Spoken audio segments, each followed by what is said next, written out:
I don't know how to just do audio. FaceTime audio? Do we do Facebook audio? Which one do we do? Fuck, I don't know.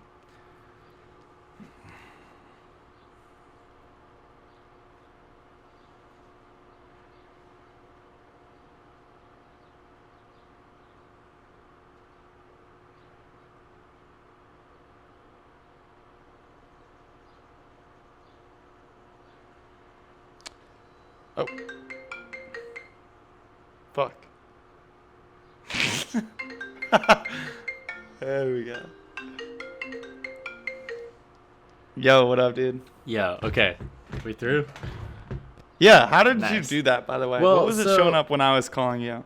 Yeah, I think so I just typed your name, like the contact name, Ev, and then, like, if you go to call, I think I press, and it gives, yeah, so if you do, like, the little phone button, it doesn't necessarily call you. It just says, like, call or FaceTime. If you click FaceTime, it then does a FaceTime audio. Can I take us on a little stupid digression already? Yeah. It's just funny, like, you're like, the phone button. And I just like that, like, the phone button on an iPhone doesn't look anything like an iPhone. Yeah, yeah. That is goofy. Anyways, that's about as far as that digression goes. yeah, that's it. That's the bottom. That's your. If it goes deeper, I'm not ready for it. I've got. That's your open mic. That's your open mic set. Anyways, what else? What else? The other thing about phones. That's funny. Yep. Well, dude, you interrupted the song, bro. I was just playing it another time. Oh, okay.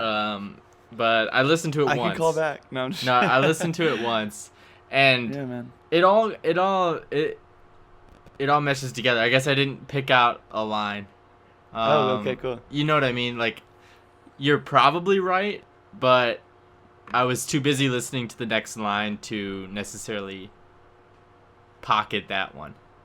Sure. You hear me? Dude, it really reminds me of this artist, Titus. Do you remember, like, I had a tiny Titus phase, and Ben was into it a little bit too, I think. Dude, like, so like Titus. Like T-I-D-U-S. U-S. Delancey Angels. I'm not familiar with this. Well, I don't know if you were to, like, look it up. I don't know which one, because it's been a while, so I don't know. Like, sometimes artists change. So don't just, like, pop on that latest track or something. Is he a traveler of the psychic apparatus? Does he speak to the soul's journey in what he calls higher self music? Yes, and in that exact flow you right. used.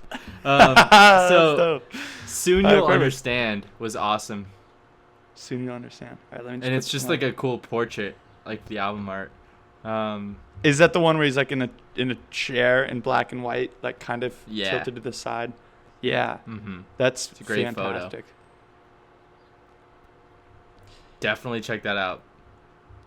It looks like he's got a... Dude, I was like, it's just on the road, so I'm always like, when you're on the road that long, you're always trying to reach back deep into the old catalog and the old playlists and listen to everything you've ever listened to, essentially. I feel you. So I had just recently thought about Titus. I didn't play it, but I had thought about it, so it was kind of already on my mind. So when it reminded me of it, I was ready to be reminded of it. But it's so that flow, and it's one I loved. So I'm like happy you're tackling it. Oh, that's awesome. Yeah, this was like probably the hardest I've committed to a singular flow. Mm-hmm. I usually like to be kind of loose, and that was sort of the thing. And the song started off in the complete other direction, where it was just this complete free form, very goofy, which I really was enjoying too. But then it just kind of turned into the longer serious.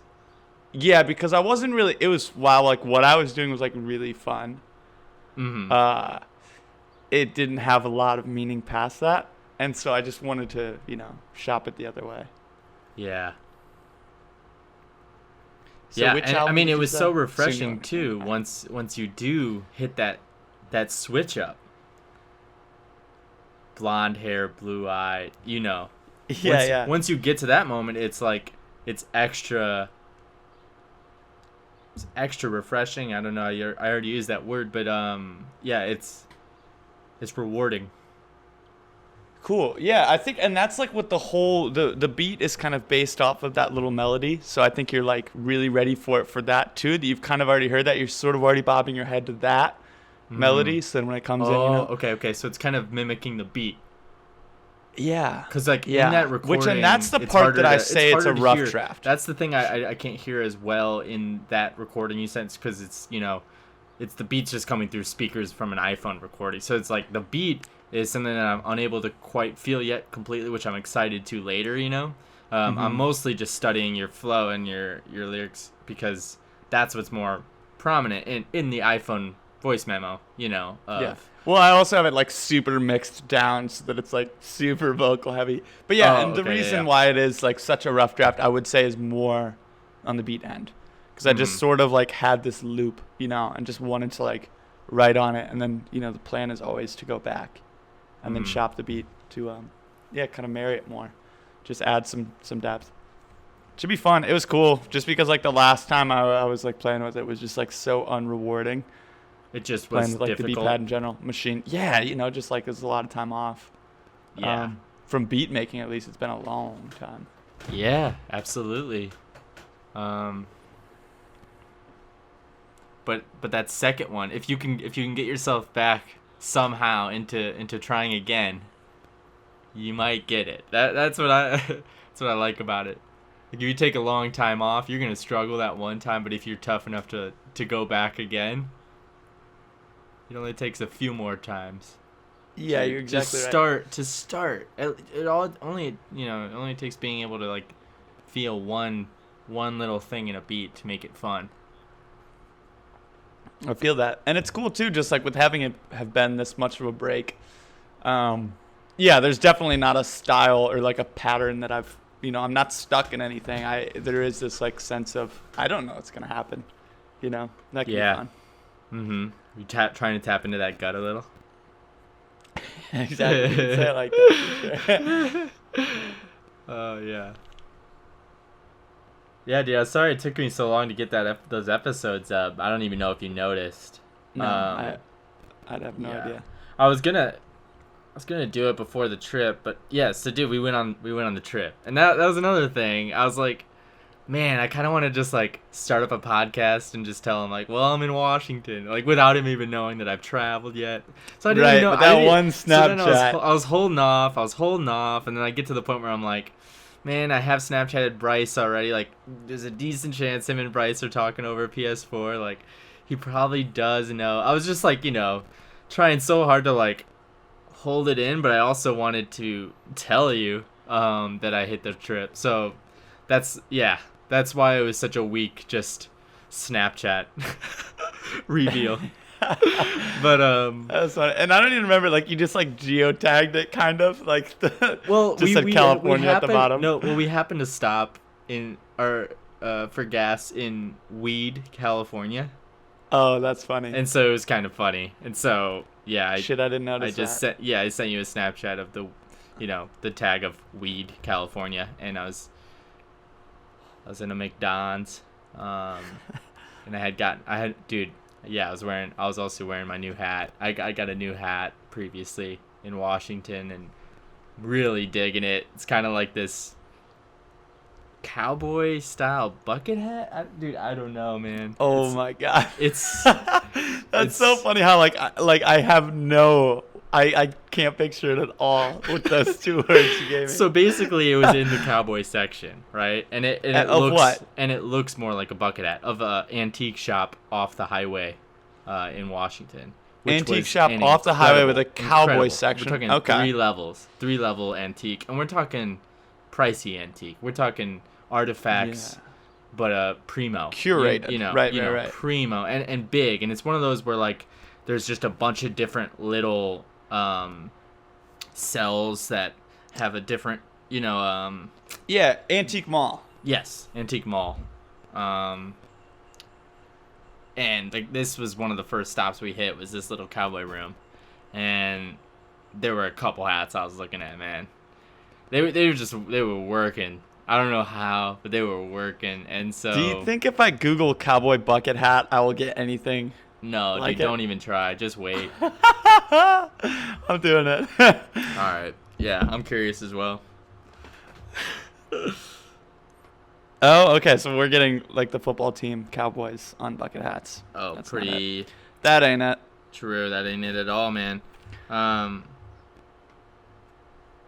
Yeah, so it's just kind of like a stiff bucket hat almost. It's got like a leather strap just going around that point in which the brim meets the cap that goes over the head, you know? So like there's this leather strap that goes around there. And it's all just sort of a light brown with like the dark brown straps. So it's like a very khaki colored hat, and dude, it just works, man. Is there like a dimple on the top? There actually isn't. So it's just like rounded. So it's very much like a bucket hat, but it's like a really weird material. So is it the material that makes you say cowboy? Well, it's mostly the section. And the context? Sure. But also, it has a feeling of being out in the sun, maybe a desert sun, you know, to block that sun. You know, maybe you're on your horse. Like I could picture you out doing cowboy work wearing this hat. And I've never been one to rock cowboy aesthetic. So yeah, and it just kind of worked. That's interesting. And that sounds like one of those finds that kind of makes you rethink everything. Because you're like, this works. Like, dude, now what pair of pants right. do I need to wear with this hat? You're so right. And the proof lies in San Francisco when we hit this thrift shop that I just can't even get behind anything at all. So obviously my mind has just been altered. It's like, what else? Like, I'm having trouble finding the next step even. And we didn't hit, it was more of the thrift shop we hit in San Francisco was called Buffalo Exchange. It's kind of like it's like a franchise thrift store. You know, it's like, it's everywhere. It's all big city. Yeah. All big cities kind of have it. Yeah, man, it missed. A lot of the shopping it missed on this trip, so it was like really thankful that we got that one, which was actually just a bathroom stop. You know, it was like, dude, I really got to go. And then we were like, this place looks kind of cool, and it turned out to be like too good to the point where we dropped some cash. That's awesome, though. Mm-hmm. There's a lot of those, even, you know, just like whenever you're driving anywhere, you can see those signs. Yeah. Mm-hmm. Always rewarding. Signs were something we were looking at on this road trip. Absolutely. And there's one in South Dakota. I don't know if you've ever been to South Dakota, but as soon as you enter South Dakota, there's just constantly, all the way through, these billboards for this place called Wall Drug. Oh, bro, I've been to Wall Drug. Yeah, you've been to Wall Drug. Yeah, so Wall Drug was the first. They were the first place to give water for free. That's what made them. Yeah. Yeah. Oh yeah, I found this. Dude, yeah, the signs told us it all. And every time I go, my grandpa gets that cup of coffee for a nickel. Did you get that cup of coffee? 5-cent coffee. Just drop a nickel. That's oh, great. Yeah. That little dinosaur's still there? Yep, they had the dinosaur. I mean, that's the thing about it. It was so mysterious. I just had no idea what it was. But then it makes sense when you're like, oh, it's okay, a drugstore, you know, an old drugstore. But at first you're just sort of like, Wall Drug, dinosaur, free water, 5-cent coffee, buffalo chicken sandwich, shakes. Ooh. I mean, they're just signs for everything, you know? So you just get so confused. And eventually you have to look it up, and we see it's one of the oldest, you know, drugstores or whatever. And so we plan to stop, and we do. But it's just so funny how it's right when you enter, and it's like not until right when you're about to leave. It's like the signs go the entire time. And so that's what we had such fun looking at. And there was also a popcorn museum, corn museum that we were intrigued by. We didn't stop there. Corn Palace? Corn Palace, yeah. We, you know, that was the first day, and that was the day to Montana, which was the 16-hour or 15-hour drive. So we weren't really looking to spend much time elsewhere other than the road. Yeah. Corn But Palace we is did kind of stop wild. at Wall Drug. It's just like a big I like believe it. castle-looking thing, and then they cover the outside with corn in like patterns, and each year they redo it with new corn and like new patterns. And then like on the That's cool. inside, I think they have like the photos of every year. I remember being really confused because like one year had a bunch of swastikas, but it was like I think it was pre-World War II, and it was just like this symbol for like peace and love. Oh yeah. The Nazis ruined a lot of things. Yeah, man. I was just watching Inglourious Bastards last night too. Oh wow. I've never seen it, but my little brother always loved that one. It's fun. And I think that that's a really good one to just like see the recipe that is Quentin Tarantino. Okay, yeah, that's kind of just like right up. He's just kind of most Quentin Tarantino in that one. Just like In it's some pure, ways, yeah. It's pure Quentin Tarantino. In the sense Which it isn't in a lot of his movies, but yeah. Right, absolutely. And I would say at least like in the way in like, subject matter and just like the story itself is like the ways that I would say it. Maybe not like in the visual storytelling, I'd say some are more Tarantino than that. But just in like this is I mean, because I don't want to say too much here, but just these ideas. Yeah, and it's a pretty simple formula, and it's just it's a really smart one though, like for at least someone to do. Yeah. You know what I mean? It works really well for him. Just this little rule. After you watch it, I think we can discuss pretty briefly. I don't have a lot to say, but I just don't want to. Yeah, and I should. I really should. Have you seen Django? No. Dude, I haven't done much Quentin. I just did Pulp Fiction. I watched that Once Upon a Time in Hollywood in theaters. The that's one. funny. That's interesting. Because I feel like that one... We were just kind of trying to get out to the theater. It wasn't like, oh, there's a new Tarantino, obviously, because I haven't watched many. But, yeah, I don't know. I didn't really care for it that much. Just, like, I don't love Leonardo DiCaprio. I feel like you got to love him to watch the...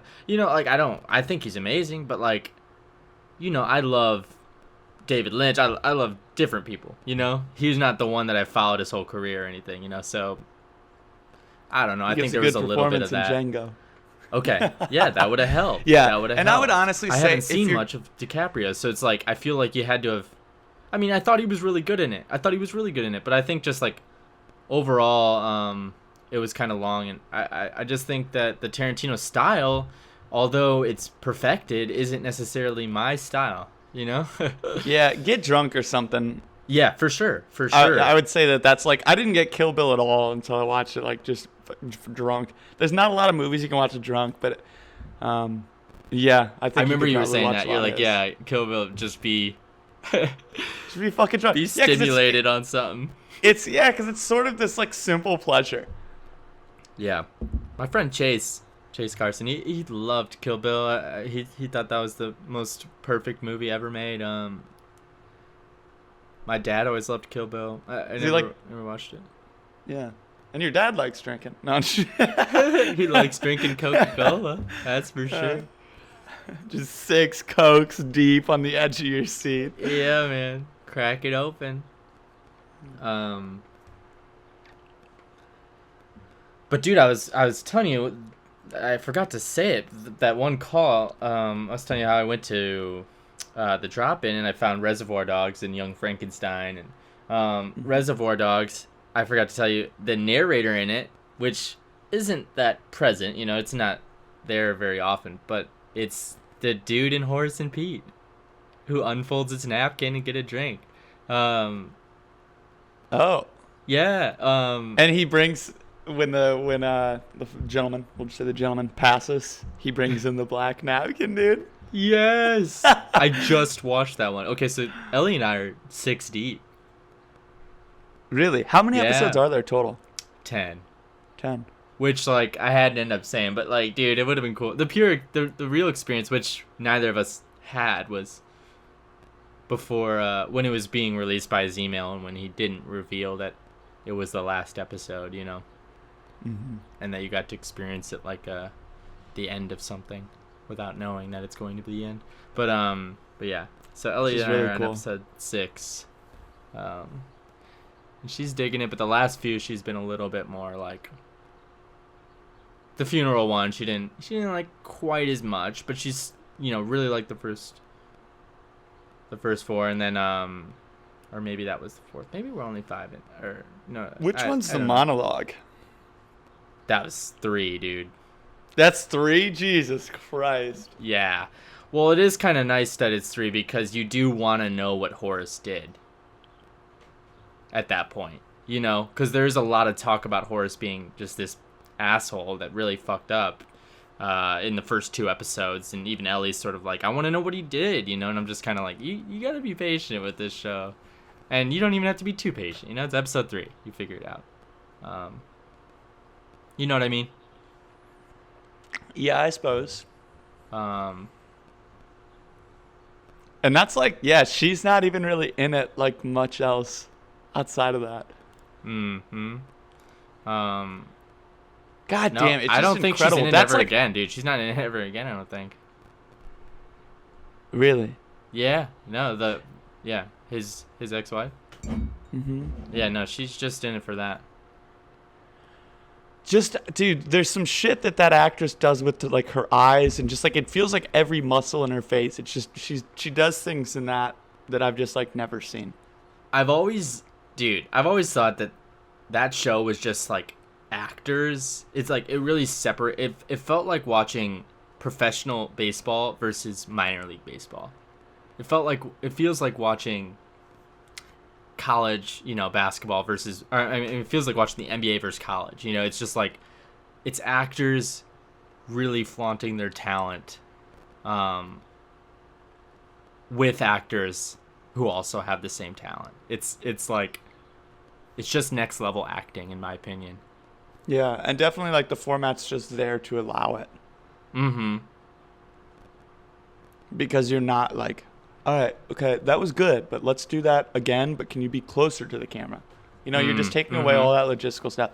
And I feel like I was thinking about that like when I was just watching, honestly, Inglourious Basterds last night. And yeah, there were some scenes that were just like really powerful, and then like also like the shot was so specific that I'm like, wow, I bet that took like so many takes. And just like I feel like that's something that I could never I have do. no interest in, and I think the world has less interest in it now. But I think that it was awesome that era happened. But yeah, I think that we're going towards a direction where we want it to be less cinematic and just more to the point. Do you agree with that or no? I feel like we touched on that a little bit when we were talking about YouTube kind of taking over. And that's what popped up as well, where it's almost like that's its only differentiation. So it almost has to stick with it. I mean, I think it's beautiful when it's done right, and I'm willing to sacrifice. I think that they're just two styles. Yeah. And so when I'm in the mood for that, like ideally I could have both. Perfectly cinematic. With But I don't want perfect acting. I don't want the cinematography and stuff to just override the thing though. sometimes I I'm mean? cool with that. If it's Okay, paired with okay. like a really good story. Yeah, I think that can just be fun. That's in part of the itself. experience. That's part of the Yeah. the movie experience. You're right. And You're I right. kind of do. I can enjoy films where like the characters aren't necessarily real, but they're like specific. You know, even like obviously like the Grand Budapest, I think is like a perfect example of what we're talking about. Where like they like and it's so good. the cinematography is a character, and then each character is not real, but they're perfect. Yeah. And that, You're right. I mean, that movie is if like it easily. If it works, it's incredible. So you really just have to have that Grand Budapest story to go along with that Grand Budapest cinematography. Otherwise, I'm gonna be a little bit turned off, in my opinion. Mm-hmm.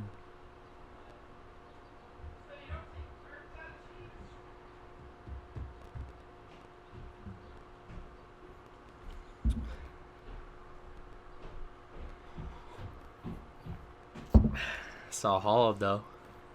Did you? Oh yeah. Did you stay with them? One night. So what happened was, also just a quick little note about the trip, just in general. Something I found so fun. So Montana's always been a big thing for me, right? Finally made it there. Wasn't that great, you know? It's pretty. It's really pretty. It's really pretty, dude. Really pretty. But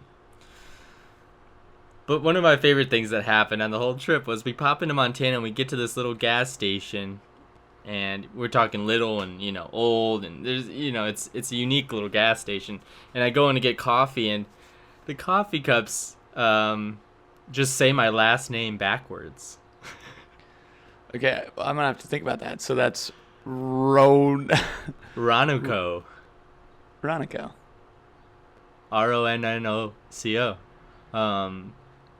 Yeah, man, you know me. I just love stuff like that. Like, I just arrive in Montana, get some gas, get some Joe, and you see Ronoco on the cups, and then right away I'm just, this is my name backwards.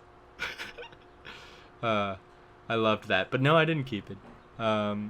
Just like look at it in the mirror. Dude, our car was just so full of stuff. It's like, let's get rid of it. It is enough just to hold the memory of that, not necessarily the actual styrofoam cup itself. We even stopped in Nebraska on the way home. The last stop we went to get gas, they also had the Ronoco cup, so it took the magic away a little bit. But that was fun. But we made it up to San Francisco, and that was the last part of our trip, and that was the only part that we didn't necessarily book a place to stay on the way back.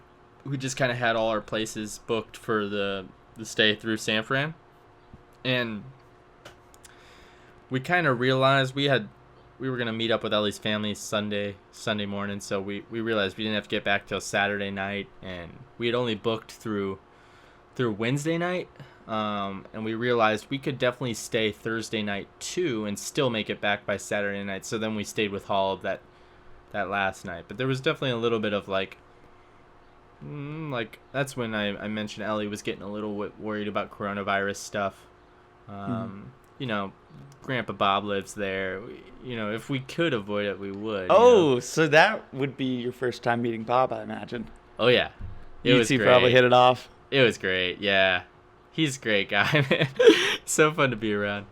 Incredibly it just started. Unique. It started off with just a great little round table conversation, you know, because we got to San Fran and we got there really late, so we just kind of, Holub picked us up in the morning and he gave us a tour of San Fran, and then we arrived back at his place right about the time Elly was or Shelbi was getting done with work, and so we got there and we meet up with Shelbi and we meet Bob, and we just have this circle of conversation going around where Bob is just so curious about everything. He's just so genuinely interested in all the conversations, whether they're, what was the trip like in Montana? What's it like in Iowa? What's, you know, what were you doing in Washington? What's your opinion of Washington? What's you know, just so curious about everything. And so that was awesome. Just a real easy guy to be around. Absolutely. Yeah, I just remember like we'd be at a restaurant with him, and he's just having this full-on conversation with the waitstaff. And this was when we were like, you know, like maybe like 18. But like anyone that even came close to the table just falls into like this beautiful conversation with him, and are just like so happy to be in his presence. And we're just like all like sitting there like these like young guys that like think we're cool. And he's just like charmed every woman in the restaurant while we just like look down and eat fries.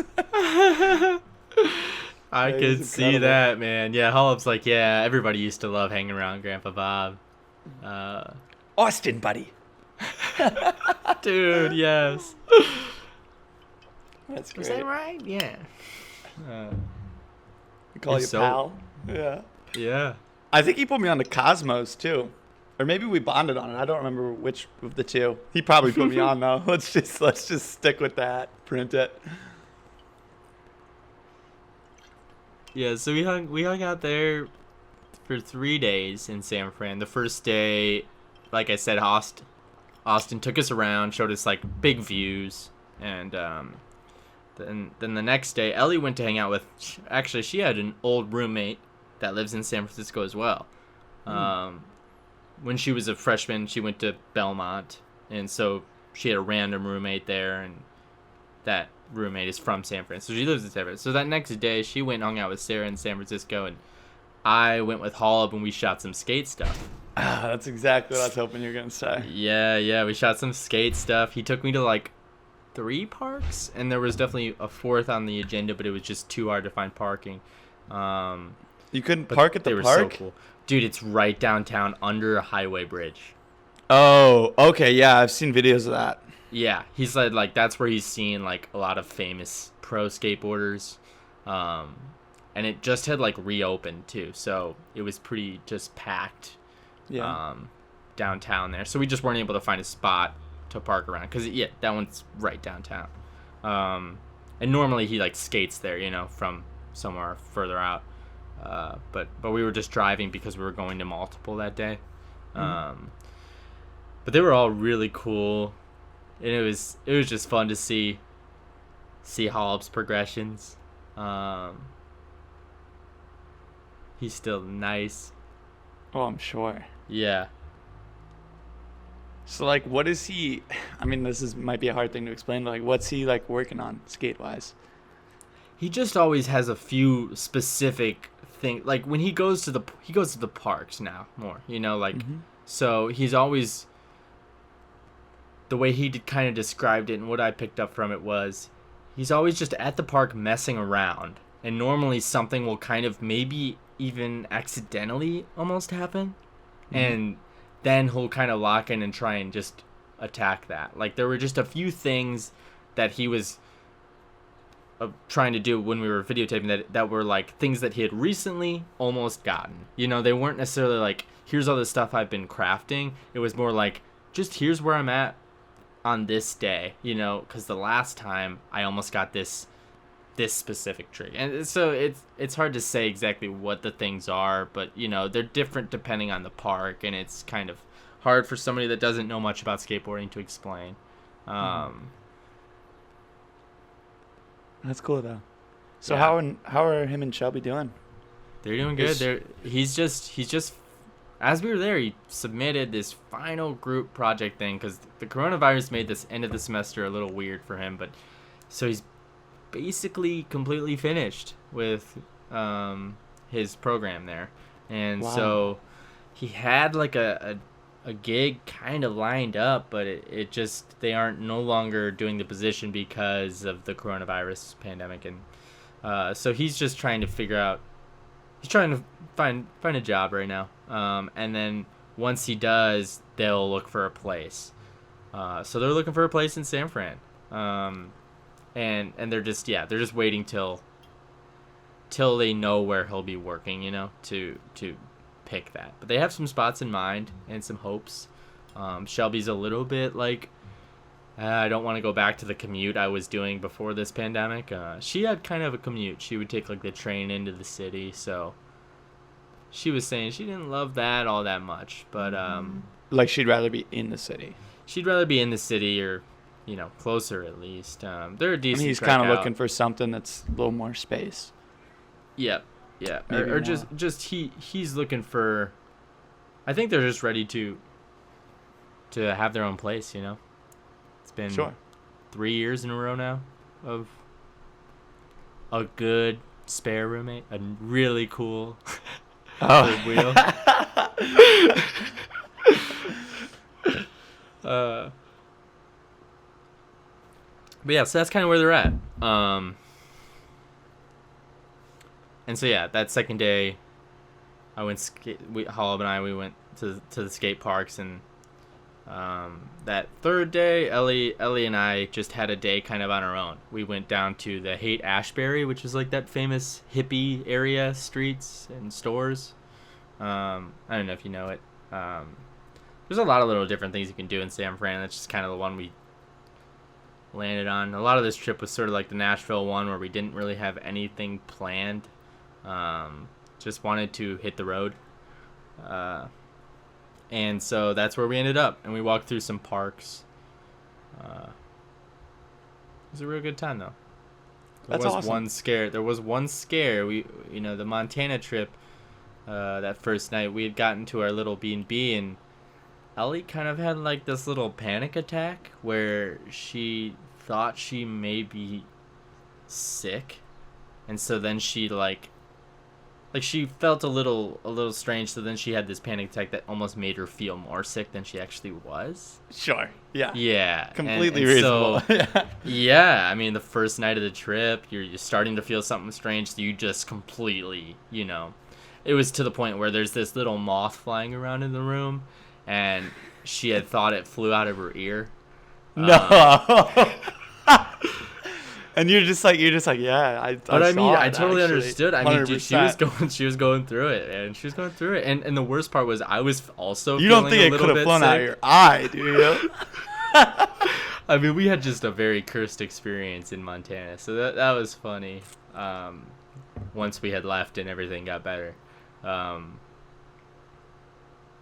it was a trip, man. That was a tough night, but we got through it eventually. It was just like the moment where we got through it was when she had gone through these cycles where it felt like it was coming in waves, like she would all of a sudden feel really nauseous, and then it would kind of go away, and then she would feel more nauseous again. So then she just didn't really know what to do, and then we were just kind of like, maybe during the next wave of comfortability, just try and pass out. and it worked.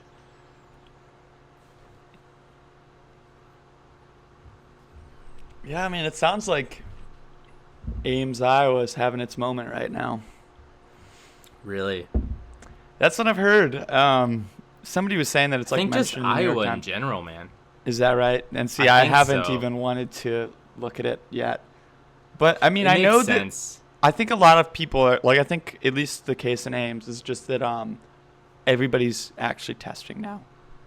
Seems to be the thing. See, that's the thing. I wanted to get tested as soon as we got back, but I looked into Test Iowa, and supposedly there's a lot of articles about it not being that trustworthy. Is it giving false negatives or positives? False negatives. Which, do you know any like numbers on that? I guess hard to prove. How would you know? You know what I mean? Like, how do we know? I didn't look into it all that much. I just looked into it enough to be like, well, darn it, why isn't anything easy right now? Like, why is everything so difficult? It's just Is that because they're doing like the less invasive ones? I don't know. I mean, it's been a while since I've looked into like the testing specifically, but I do kind of remember there was a test that was coming out that's supposed to be like quicker, like you'd find out your results sooner, less invasive with slightly less accuracy. But I thought it was still like in like the 90s. I mean, it would be comforting to know, but I think that the big idea is even if you go and get tested and they say it's negative, you're still supposed to just be really careful. Because you can always just pick it up again the next day or something. But totally. it would be really nice to know. And also, I think most of the data that's showing this sketchiness is coming from the fact that Test Iowa is a company that started out as Test Utah, and in Test Utah they had a lot of issues with it, which is where the I guess just the questioning comes from, and the distrust is just the history of the company in Utah. But it's hard to say because supposedly the companies, released a statement backing themselves up. So it's like, it's just hard, man. That's the thing with everything. It's just with the whole pandemic. It's like there's always these multiple ideas being pushed forward. There's these how dangerous is it type ideologies, and then. Yeah. So how do you, is it, with the Test Iowa though, do you pay money? How's it work? I don't know. I didn't Where look does into it one that far. go? I think so I have a couple buddies who've been tested, but I'm not sure, I didn't ask them about the process, which kind of seems dumb now. I saw a video of the process on Twitter. One person took a little video. So just of the actual test, or I'm curious about, I guess everything around that too. Yeah, arriving. Is it? Are we talking a hospital? Or are we talking a fucking food truck looking like thing? A middle school or something, like a middle school gymnasium. So Well, the guy looked like he got his done like through the car. Like it was almost like a drive-through test. Dope. So he had gotten like this really long cotton, what's it called? The thing that you use a lot of time to use in your ears. Yeah, cotton swab. Cotton swab. Q-tip. Down his nostril. Yeah. Which looked a little bit uncomfortable, but like deep. But it'd be fine. Yeah, like a long. Have you ever seen how deep you can get a Q-tip in your nose? Dude, I got a friend who's trying to become a freak show performer, so he'd be putting nails down there. Down his nose? Oh yeah, you remember Jacob? He was really good friends with Henry. No way. Yeah, man. Oh, I want to see that so bad. He's good, dude. He's got what it takes. He's good. Does he have anything else? It's his main thing, but he does other things. Can he like connect it to his eyes? It's Jacob the Freak on Instagram, I think. Yes. Is there any? I'm so hyped right now. Yeah. I'll look it up right now. It's. Oh. Where is it? Jacob White? Yeah, Jacob the Freak. Jacob White. It's just, Jacob the Freak, straight up. All right, hold on. I'm following it, but I got my kettle's boiling. Right, you making some Joe? Tea. Oh, yeah. Okay. I just got the whistle pot and the cats hate it. I love it. I love the whistle pots. It really screams. I was like surprised. I went to the bathroom earlier as it went off, and I was like, holy shit, it just like keeps getting louder if you don't have time. Pretty impressive. I love that simple technology. Mm-hmm. Just basic mechanics that just makes something so effective. Yeah, dude, he's got one here where he's just walking on a bed of nails. Steps on, doing handstands on broken glass.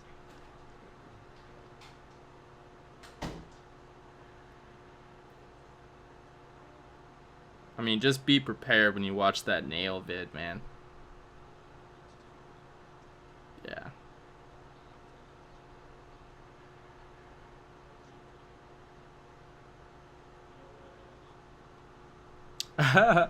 Dead air is this podcast description.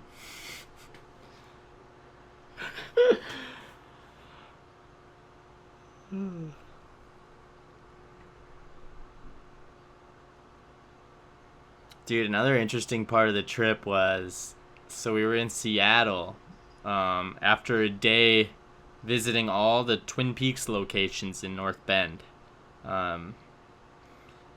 We kind of finished up and it was only like 5, so Seattle was on the way down from where we were, and on our way to our B&B, and so we just stopped and parked it, and we're going to walk around for a while, and we come across this Sunset Sail, 7:30, 2-hour ride. SAIL? Yep. Woo! So there's like this little, there's this little lake, or I don't know what it is. Anyways, we ask, how much is the sail? So it's like 2 hours, it just comes right back, and he's like, so it'd be like $30 a person, and I think that, I don't even remember, it might have been 60. I don't remember. But he's like, there's 2 spots left. And you know how that hits. Yeah. Especially a guy like yourself, yeah. You know how I am. So it was funny. I was really giving off that energy, but I'm also so like, we don't have to do this, And at first Ellie was kind of like, I don't know what he'd think, but and I was like, see, you don't want to do it, that's fine. But then she's like, we should do it. And so I was like, we should do it. Yeah. And we took a little team huddle just like right outside the tent where the guy was, and did that. And so we came back, and so we got the tickets, and then we had a couple hours to kill, and so we went and checked out. Dude, I really wish we would have checked out that Chop Chaz area. I don't know if you've heard anything about that. Mm-mm. So there's this little area in Seattle that's been, I guess they've blocked off. it's kind Oh of yeah, hard. yeah, yeah. Yeah. Okay, I've heard. become its I'm own still little madly place. curious. I haven't done my due diligence, but yes, I'm I mean, what a better way very to do your interested. due diligence than go, Yeah. But I didn't even quite Then to know do what your it was. diligence. I didn't even, yeah, man. I didn't even quite know at that point. Munson had asked, he's like, "Are you guys gonna check out Chop Chat?" Maybe tomorrow. But I was so focused on the Twin Peaks stuff that by the time we got there, I had forgotten about it. And we ran into a protest gathering, so we just stood and listened to some speeches for a bit. But man, I really wish we would have checked out that Chop Chaz area. But Yeah, could have been once in a lifetime. Hard to say. Yeah. Also, could have been dangerous. Though. I guess there was a shooting there yesterday. I don't know for sure. Is that right? Yeah, but I don't know what happened. I didn't look into it too much, but Yeah. But that was really cool, dude. The sail ride was killer. So it was 25% capacity only because Corona. Yeah. And yeah. so literally we had the entire front half of the sail to ourselves. Oh, which that would is normally so seat, ideal. like 20 people.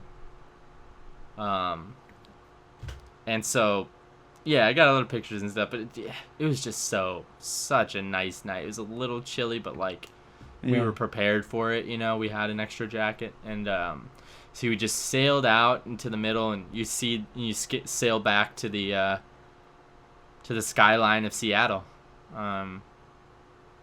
It's really, really good time. You're allowed to bring your own beers on and food, so we stopped, at a CVS up the street and picked up some nice Seattle IPAs, and it was just really nice, man. That was one of the coolest parts of the trip for sure. That's awesome. Just really relaxing,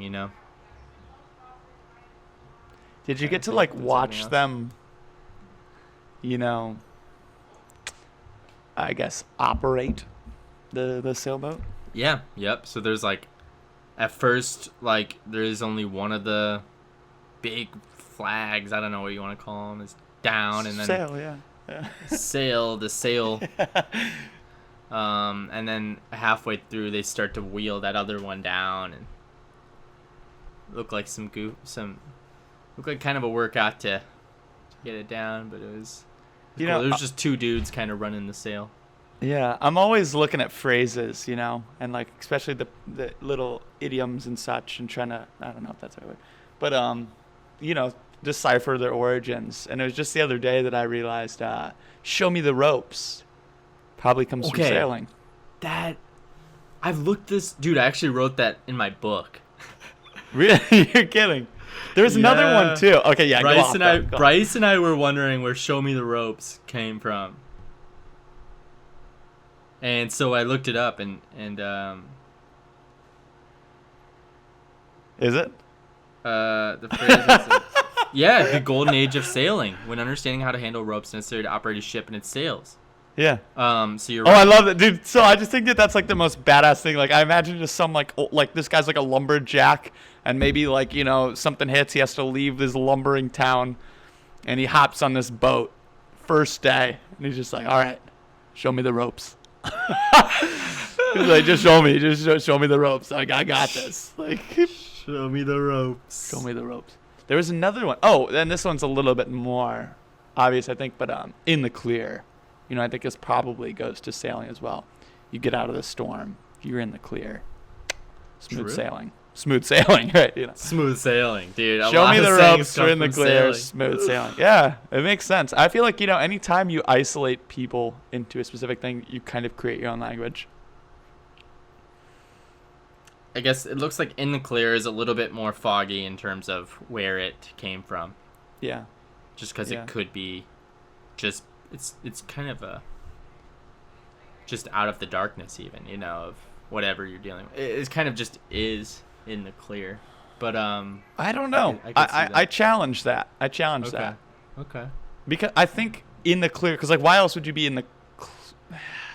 I definitely I get the. You could be coming out of a dark cave, and then you're in the clear. But why would you say you're in the clear?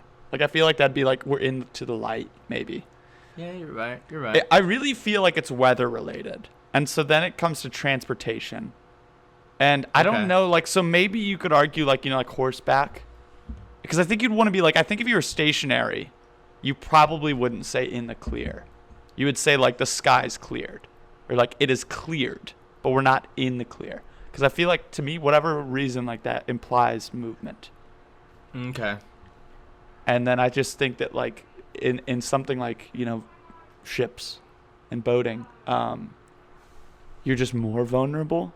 And it's also just like an old form of long distance travel. So I don't know. I mean, obviously, I could be totally wrong about this, but these are why I feel that way. I back you up on that. I just find it mysterious. Google doesn't. I'll send him an email.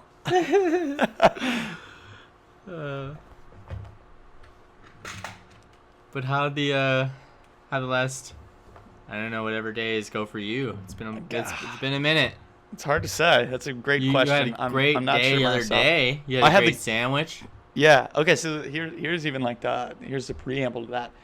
Me and Bryce. Well, Bryce texted me and he goes, "You want to spill some lean later?" Because we found this game on PlayStation Network for free.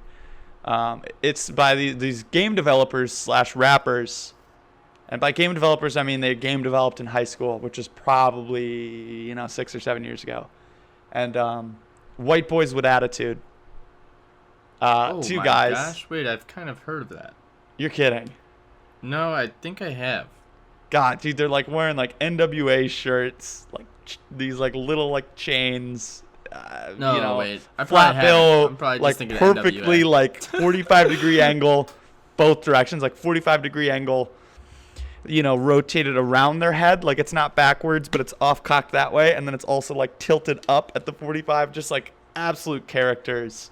And their first game, it's like a 2-part game. So the one is like it's playing one of their songs, and you're doing like, apparently PlayStation 4s have like 6 axes. We didn't even know that, but so we're like doing this little dance, going along like pour some lean, and then the other game was like you're this little car jumping over shit. So, but whatever. He texted me, and it was like but I wasn't able to play that night, so I meet up with him the next night, and it was like, I think I was like just about to go to bed, but I was like, fuck it, let's get on for a little bit with Bryce.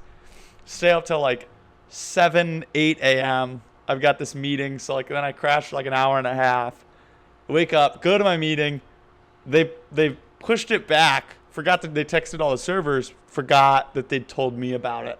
So then I ended up just like hanging out with Charles. He shows me all like the renovations that they've been up to and stuff. Leave that. The farmers market was popping on Main Street, and so I've actually never been to the Ames farmers market, but it's beautiful. They block off all of Main Street. There's all these different vendors. Beautiful food truck. It's called the Traveling Pig. I follow them on Instagram, and I'm on their email list. Because, like, literally, it was the best sandwich I've ever had in my life. And I'm so excited. And it's like, when I went to the website, it's like, they're at the Mucky Duck parking lot, like, regularly. What? So I'm like, right, just like, that's all the credit that you need, right? That's that coincidence. Well, it's just like, real recognize real, and the Mucky Duck is real. The Mucky Duck. But so, I mean, I was just... They wouldn't just put anybody in their lot. Right, exactly. And then, of course, donated. Then, IPR was doing their like fundraising drive, and so I was like, "Fuck it!" And like I was just really enjoying the whole show before I even knew what it was. Then I was like playing it from my phone. I was like, "Yeah, fuck it, that'll be cool." Because I feel like every time that's usually just like what's on my dial. I'll just leave it like that in my truck. And I was like, I bet every time it comes on, if I just give him like $20, every time it comes on, I'll be like, "Yeah, dude, I donated that shit." Yeah. I was like, I think I'll just get a tiny bit of happiness every time I hear it for the next year. So I was like, let's do it. So I did that. Went on a nice long walk. Got my 10,000 steps in. And I decided I was going to finish the day, the High Trestle Trail. You familiar with that at all? Mm-mm. Okay, so it's sort of... I mean, I think it's the most used, populated biking path in Iowa. And so its main feature, there's this High Trestle Bridge. The whole path was a train line, right? That they were going to get rid of. And they made it a bike path instead. There's this huge bridge that's like there's like this giant ravine that the Des Moines River is created. Oh, okay. And there's this giant like old like wooden like bridge that they have made as part of the bike path as well. And then there's this like art installation on it where if you picture a perfect square going around it, so the base of the square is on the bottom of the trail. and it kind of goes up the sides and the crust up. Picturing that. Okay, yeah. And then picture a series of those. So it's like there's a square, and then open air, square, open air, right? With me? Yep. But then each one is rotated a little bit more. Huh. So like as you're walking down it, the whole thing's like spinning. Is what it looks like around you. Yeah. And then at nighttime, they light it up with this like fluorescent blue.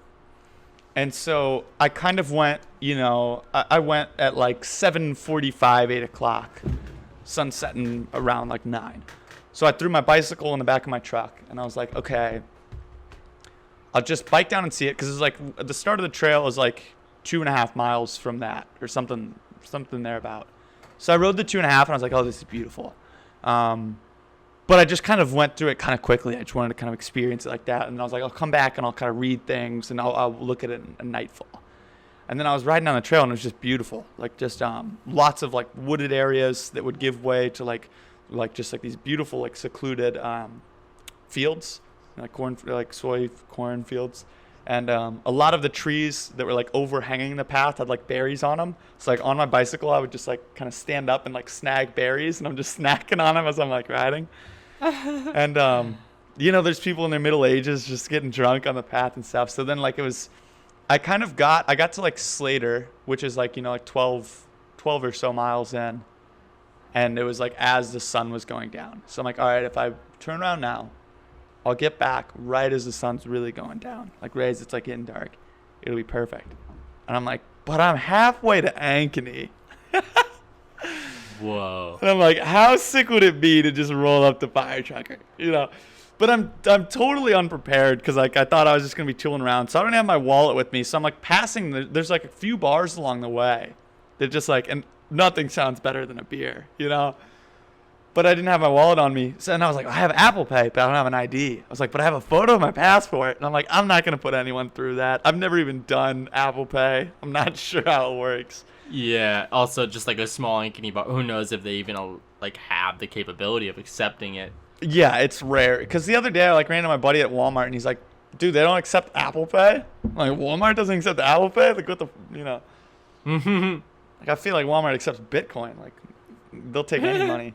Yeah. But so, I'm halfway, and just I was craving adventure. It's been a little bit. I've been bored. Love it. And so I'd made the decision to push. And so like it gets dark as I'm like rolling into Ankeny, and that's like 25 miles. But it's just one of the, I don't know. I feel Cassie and I definitely differ on this. But like part of what she doesn't like about like any sort of adventuring, even if it's just like a long walk, is she's always aware that whatever distance I do, I have to go back.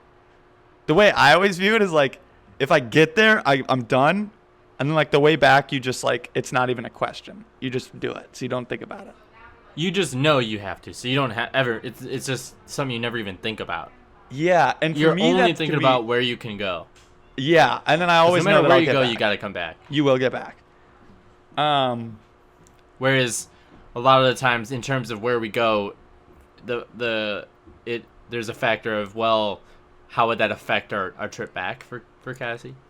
Yeah, she's very conscious of it, which makes perfect sense, as you should be. Like, that's the right answer. That was something we were thinking about with our road trip as well, but yeah. But for whatever reason, on things like that at least, like it's never, I don't know, the way back is just like always kind of easy. But it was an interesting ride back, like in this particular situation, because yeah, it was getting a little cold, but it never got too cold, which was really nice. It didn't drop too low, because I was in shorts or whatnot, and with the breeze. But my bike light, I didn't charge that, so it didn't have much. It ended up making it the entire way, but it just got darker and darker to the point where like I could still see the path like in front of me, but like if I crossed anyone head on, like they didn't see me till like the last minute, and there's just nothing I could do.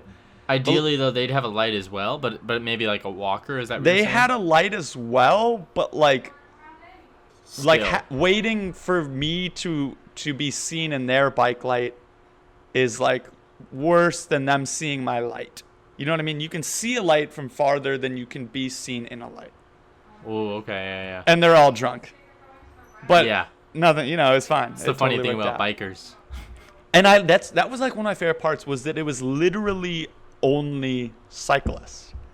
And so it just felt like you stumbled onto this secret weird back world where there's just this path. Everyone on it is in spandex and drunk, and they're just bopping back and forth between these bars that are all open in the back, open to the path. To me, that's the only way they exist.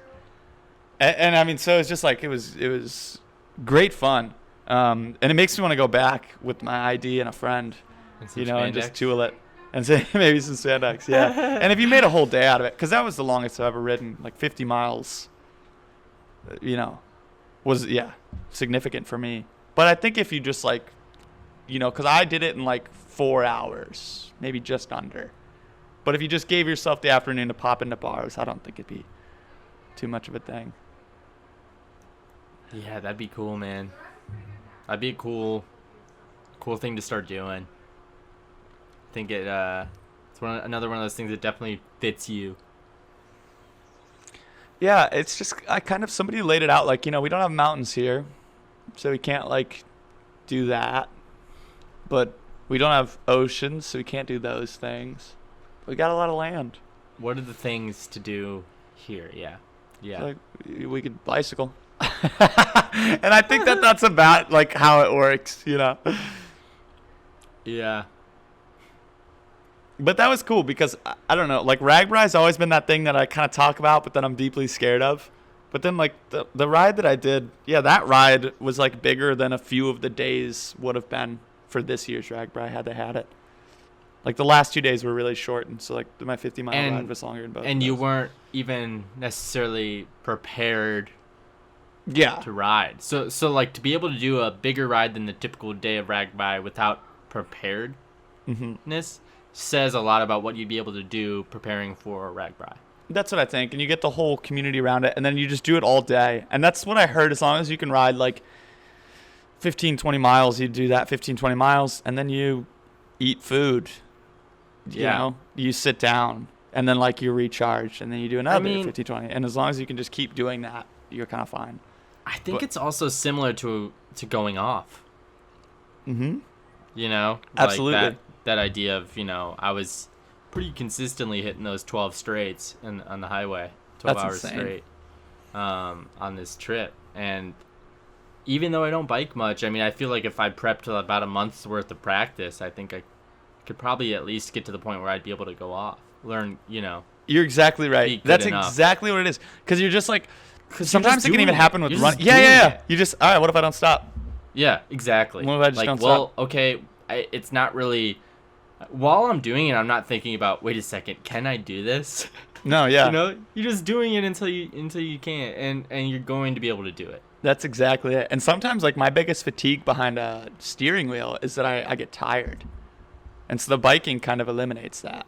The bicycle. The thing about, yeah, totally. And the thing about the being able to do it pretty simply this past trip in the car was getting up at 6 or 7 in the morning and having the whole day be day drive. That eliminates my tiredness, because it's just like I don't take naps during the day, so my body isn't accustomed to being tired or wanting a nap during the day. So I really could quite easily just drive all day, because it's, as long as I stop and get the sandwich and the coffee or whatever. Yeah. So how many Joes you drinking in a 12-hour roadie? Man, this question always is tough to answer for some reason. I mean, like when you get up at 6. Yeah. Okay, I'm gonna need Bryce. Well, I mean, I have normally like a medium coffee, like, to start the drive, and then maybe another one right like around 11 to after like a early lunch or something, if we start at 7, so I have like probably one in the morning, one in the after lunch around 11, then another one at like 2, and then like another one at like 5:30 after that dinner, and then maybe another one at like 7:30. Okay. So just kind of like there the whole time, Yeah. They're not like going down, it's just kind of like after each meal, and then like in the afternoon and after dinner, if the days are long, you have 2. You fill that gap. So you have that one after lunch, and then you might also need that one at 2, like if you're going to be That's kind of my typical schedule. Is I'll wake up and have coffee. I'll I'll have a second one. It's basically 2 and then a meal and then 2 and then a meal and then 2. You know. Yeah. But That's a lot incredible. of times I wish I could do that. That sounds so fun. A lot of times back at home after the dinner, I'll just have the one. But some nights. No. It's very rare to have 2 after dinner. Do you think? I mean, that, I'll have 2. I'll have 2 cups, but I'm talking like batches of coffee. You know it's what I mean? very rare to have French 2 press, batches. I'll have a couple cups. A French press, I'll have a couple cups, but I'll do 2 French presses in the morning, 2 after lunch. To yourself? 1 at dinner. Mostly Ellie has a cup too, but I get 2 cups out of the shared French press, is what I'm saying. A cup and a half. You get a cup and a half out of 1. Out of 1 French press, which holds 3 cups, because Ellie also has a cup and a half. And then you make another one. And then I'll make another one, but normally it'll be a Chemex after the. Oh, I see. The other form of coffee maker I have, So I'll start off with the French press in the morning, get that for sure cup and a half. The Chemex I can even just go 1 cup. But yeah, we're getting real deep into it now. Okay, so another question: when you're storing your beans in the freezer, how long do you think that those stay fresh for? So lately I haven't been storing them in the freezer. You've just been sealing them. I've just been sealing them, keeping out of sunlight, which I should look better into. But normally I'm not keeping coffee for more than a week. I'm normally out of it within a week. Because I'm just kind of curious. I just love the pageantry of it. I love coffee. I wish that my body liked it a little bit more, but I still want to keep it. I love it so much. I just recently got a bag. So part of the Twin Peaks trip, there's obviously coffee is how Twin Peaks is how I got so into coffee. Essentially, it's about the same time I started drinking it, and in the show, it's kind of a running thing where everybody just loves coffee. So it makes it a lot of fun to drink coffee and watch Twin Peaks, and they make the coffee look good when they drink it, and so you love it too, Mm-hmm. And so specifically this diner in the show where they all go to and love the coffee and cherry pie at. And so when we went there 3 times in the 2 days that we were in the Seattle area, and it's such a cool place, man. And so we bought some beans. And so I'm deciding, like, I had bought, David Lynch has his own coffee beans as well, which Ellie got me for my birthday. And we just went through it, we went through it, and it was so fun it was so good. And so we went through it. But this double R coffee, man, I'm not going through it. I'm saving it. Bryce comes to town or something, we have the double R Joe.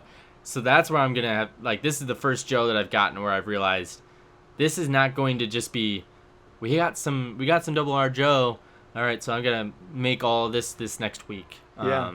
This time I'm saving it and just having double R coffee on special occasions. So I'm going to look into the best way to keep it.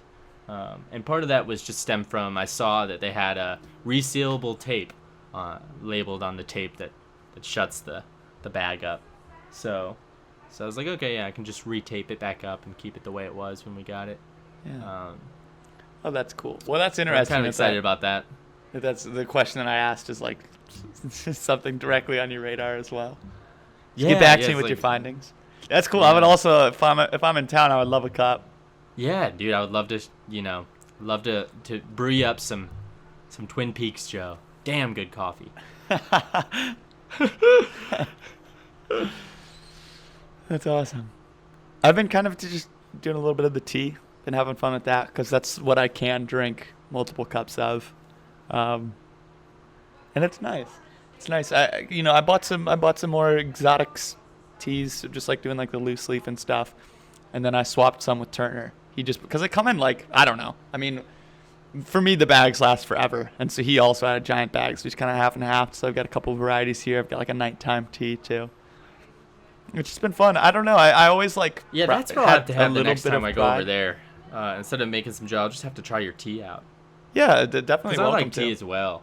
I love it when you make coffee, though. I think that's fun. Even like the couple times, like I'll come over, like maybe you and Bryce beat me home. And there's just some Joe on the stove. I love I love making coffee at your place. I think I'm like I love it as well. It's just like the truest form of like make yourself at home. It's like throwing on some Joe. It just Don't even say anything to the room. Just all of a sudden I'm over there in the kitchen heating the water up. Coffee? You want some coffee? Does anybody else need a mug? It's Yeah. already done. I just love that. It's just like, yeah, it's like you are being a hospitable host as a guest. And like, that's what I feel that's like all coffee is so like that's the thing to do. That's the guest thing. If you are to make something as a guest, that's the thing. Yeah. Because coffee is just it's known as this thing that even though these days we have some different forms of making it, you know, I feel like it always traditionally was made the same way everywhere you went. So that's why it was such an easy thing as a guest to be like, oh, I'll make the coffee, you know?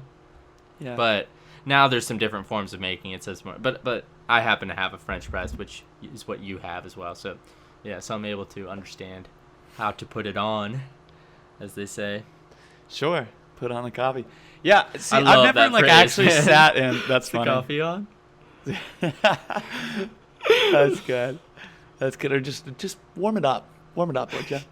I love that. When I was in middle school, and Yeah, like give me a between top off. between church services, there would be coffee and donuts because there was two services. The first one was kind of old school, the older people, really conservative service, organs, you know, traditional hymns. The 10:30 was for people with families. They roll them out of bed on Sunday, you know, 9:30, slap them in some shit. We got a praise band, lyrics on screen, updated tunes. You know what I mean? But so the in between was for everybody to come together, eat or drink coffee, eat donuts, or That's vice versa. cool. But Yeah. so as a middle schooler, like I would like help. I would like set it up, put the donuts out, you know, pick them up from the store, or whatever, set them out, and then go around with the coffee, one regular, one decaf, and that's where I earned my stripes in the serving industry. Of going around, because like the first day you don't know what's going on. So like if somebody's got half a cup, you're like, oh, I mean, they still got half a cup. But then you quickly realize, no. If they've had Dude, one you gotta sip out top of that, you gotta warm that up. yeah, can I heat it up for you? Yeah, how about a little heat up? Can I Yeah. top it off? Yeah. And so it's just funny. So then like, and that, you know, that verbiage and that mindset, it sticks with me to this day. I think about it a lot when when I'm working a brunch shift or something. Yeah, dude. That makes sense. That makes sense. Yeah. Oh, but I wanted to say I've never sat in a true tea ceremony. I know like Austin has. Ooh. But I do remember when I was doing sitting zazen for that summer in Iowa City, the summer of 2015. Occasionally, if you went on the weekends, there'd be more people there. Because on the weekdays, it was usually just me and that one other guy in silence for 45 minutes, facing our individual walls. And then they would do there'd be like a little service, even if it was just two of us, where you'd be like chanting and shit, which that was always weird because I had lyrics for that too, but it's like Bodhisattva, you know, shit like that. I'm like, and then like he knows it, you know, perfect. So he's like very aware when I'm not, but it's also like the whole point of this is to like relax, but he does care about this and would kind of like me to get it right. You know? So it was very comical. But then like on the weekend ones where there'd be like more people, it was much easier. I could just kind of like, you know, do it very quietly, let them make it sound real nice. And then afterwards, they'd hold like their meeting where they would just kind of decide with everybody here, make the decisions. Because it's basically just like a nice old home. They just open up the windows and it was, you know, beautiful place. But that they just like, as a collective, the people that used it, they just split, you know, the cost of it. And so they would kind of make decisions about fundraising, just like, you know, any sort of thing that you'd think a church would make, they made, but just there was like, you know, maybe 15 of them total, but usually about 6 of them there at a time. Just sit around, what do we want to do? And so I stayed for a couple of those, and it was always, you know, after, you know, 45 minutes of sitting, you do that little bit of chanting stuff, and then you just move out to like another area of the house, all sit down, you know, they'd come around, fill your thing with the water, and we just did like tea bags even. But it was just such a fun process to just like watch everybody, and you'd all put them in at the same time, and then you have this conversation while it's steeping. It can be like really nice, and then, you know, somebody just feels, it's been, you know, it's probably ready, and they pull theirs out, so you all kind of at your own pace. Yeah, it's very charming. It's very charming. It's something that it's nice that we can kind of incorporate it, and when you just like talk about it like this, it's something you want to incorporate more into your life. Yeah, dude, my roommates, they make their own tea on the stove. What That's do you pretty mean? cool. Like they throw in fruit and stuff into water, Oh. and they kind of just, I don't necessarily know what they throw into it exactly, but it's the house tea is almost always just on, Oh, that's you know. beautiful. So you can just take a spool and just stir it and throw it into a mug. My God. Yeah. I would love a cup of that too. Yeah, yeah. I That's mean, it was cool. more of a winter thing, but Sure. Sure. And maybe I've actually it was smelled it with cool. like mulling spices. I feel like maybe I've seen that now that they you throw mention some it. spices in it. Yeah, they make their own tea. Oh, that's great. One time I just like at the dupe days, I like got a cantaloupe and like I was like, I'm gonna eat this whole cantaloupe right now. And so I ate the whole cantaloupe. Then I had the rinds, and I'm like, I'm gonna boil the rinds, and I'm gonna drink that. And even that was like good, honestly. Like if you like cantaloupe, it's this like mild cantaloupe tea. So that's really Yeah, interesting because I man. kind of done that once and then completely forgot about the whole thing. Yeah. But so maybe I'm tempted to try something. I'll at least keep that in the burner of you my could mind. always just, yeah, I mean, I think that you definitely have a brain for that. Like when you think about like cooking or something, you just kind of, what would be good together, you know? And so like with tea, like, well, all right, well, what should I toss into this? What Yeah. flavors? You know? Right. You cook up some tea. Yeah. Oh my God. Yeah. Sounds pretty awesome. I heard That's a cool door to open up. You know how on Jeopardy everybody has their dumb little story? They've got like 15 seconds to tell a dumb story. I'm unfamiliar, but I think I get it. Okay. And they're yeah. great. They're just absolutely great. And then, the winner on Jeopardy stays. So you kind of get to like, Every if week, somebody, so they get to- so if they somebody get hits to a go nice little deeper. run, you get to like learn a little bit more about them. Yeah, but so one guy's story was that he's a amateur chef, has fun in the kitchen on his free time making up recipes, and so he's kind of like making this little stew one night. And he's throwing in some beef and some, we'll go some beans, maybe like tomatoes. And let's make it a little spicy. And he makes this great stew. He calls his wife in, babe, you got to try this. And she tastes it. She goes, wow, it's good, but it's chili. And so his claim, he was like, I invented chili, Yeah. I think that's so That's funny. funny. Yeah. It's Gotta be good, careful about- but it's about, chili. yeah. you made You chili. might just be tossing in some green tea. Yeah, that's funny. I do know. Okay, so in Iowa City, the outside of Van Allen Hall, there's a statue of Van Allen. Yeah. He's Alan always Van looked like the Allen. nice guy. Yeah. So the last time I was there, that photo of me with the Lyme's disease was taken in front of that. It was a tea garden.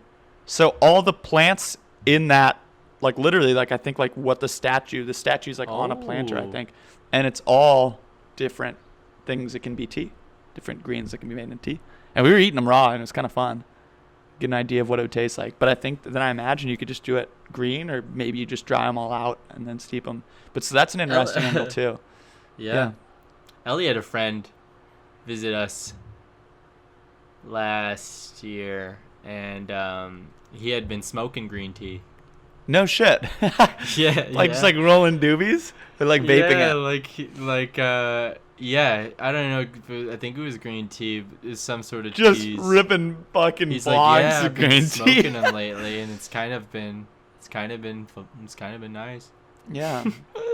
I bought that vape at one point, remember? And they sent it with like lemongrass and stuff. It was like, and I wasn't sure if that was just like a cover or if people yeah. actually did that. I don't. Yeah. Okay. Damn, yeah, I that's had a bunch interesting. of old dried up lemongrass. The person that had the garden before me grew a shit ton of lemongrass, and I pulled it all because it was like dead. But I didn't even think that could have been a tea. Honestly, dude, the garden has it's at an interesting spot, POC. I don't go down there as often. It got too hot and too late in the season, so all of my greens have turned into like these big old plants that are like seeded, and like some of them even had flowers and shit. It was kind of exciting. But they're no longer like not a lot Edible? of greens. Yeah. I think that they're kind of at that point where they're Not starting to as get bitter. Yeah. Definitely Yeah. less. And I'm sort of like, I don't know. I mean, I might be able to grow a summer crop. I've been on other things, But so I'm starting to Yeah, realize. but dude, you kind of did it though. I mean, if you halt it, it's not that big a deal. Yes, I had one successful growing season, which for my first one is, I'm pleased with the whole effort. We got the pictures to prove it. We got the pictures to prove it. But sort of, I don't know. I'm just like definitely, anytime you do something for the first time, you realize how to do it the second time. Ooh, and so as I'm strategizing, that's the ticket. That's the ticket. That's the ticket. That is. But so You're I already think scheming. I think so, and I haven't figured out what, but I knew, because it almost even like I tried to all do. I'm like fresh ingredients. That way, I'm not obligated to cook something this night because this is ready. I don't want this to be a chore. I want this to be nice. So fresh ingredients. But taking that a step further, it's like I do feel I'm like, all right, I have all these greens. I need to eat them. Like, you know what I mean? And even that can be a chore because, like, honestly, like, there's a certain comfort too in just buying spinach. I know what it is every time. But so I think maybe a nicer way, like tea actually makes a lot of sense. Gardening tea. And then you get to store it. You get to maybe enjoy it all winter. You like get to hang on to it. That's a pretty cool idea. And then that's something every time the guests come over, hey, here's some tea that I grew in the garden. That's a much simpler, yeah. Yeah, because flowers weren't sitting right. I was like, I could do flowers because really I like growing it more than I like consuming it, which I thought was going to be the exact opposite. You thought you were going to be like, man, this tastes good. Yeah. Which it does, but yeah, I mean, yeah, it's more fun to just like play in the dirt, go down water there, it, watch it grow. Water it. Mm-hmm. Tea garden. But if you're walking past Van Allen, check it out. Put a couple things in your mouth. Yeah, check that out. Maybe fill your pockets. I don't know.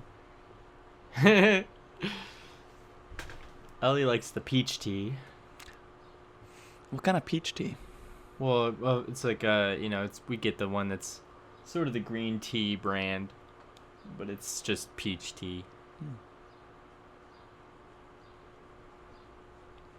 You got the window open? No, but dude, the birds are just loud. Holy shit. Yeah, and dude, oh my gosh, there has been these. I mean, they might be the same batch, but man, there's been a few different batches of 3 birds that have just been playing around on my roof, and I'm not going to lie, I have been a little distracted by them at certain times of this pod.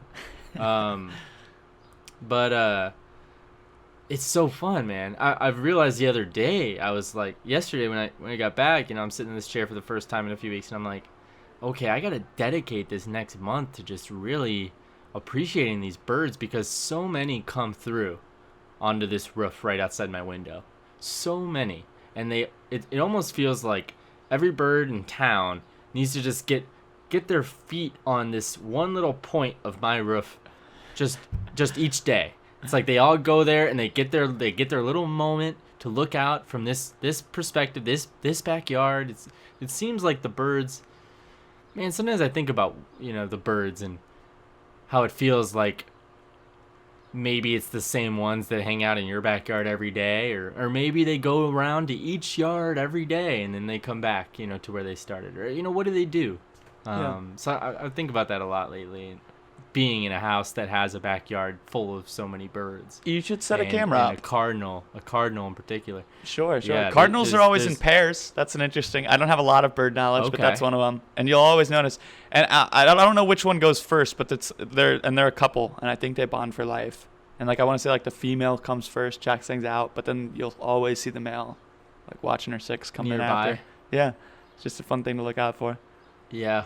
But dude, you should set up, especially like if you got something that could like, you could spend some time up on the roof, a camera. That could be interesting to put it up there a couple days. What would your camera be on in your yard or in your?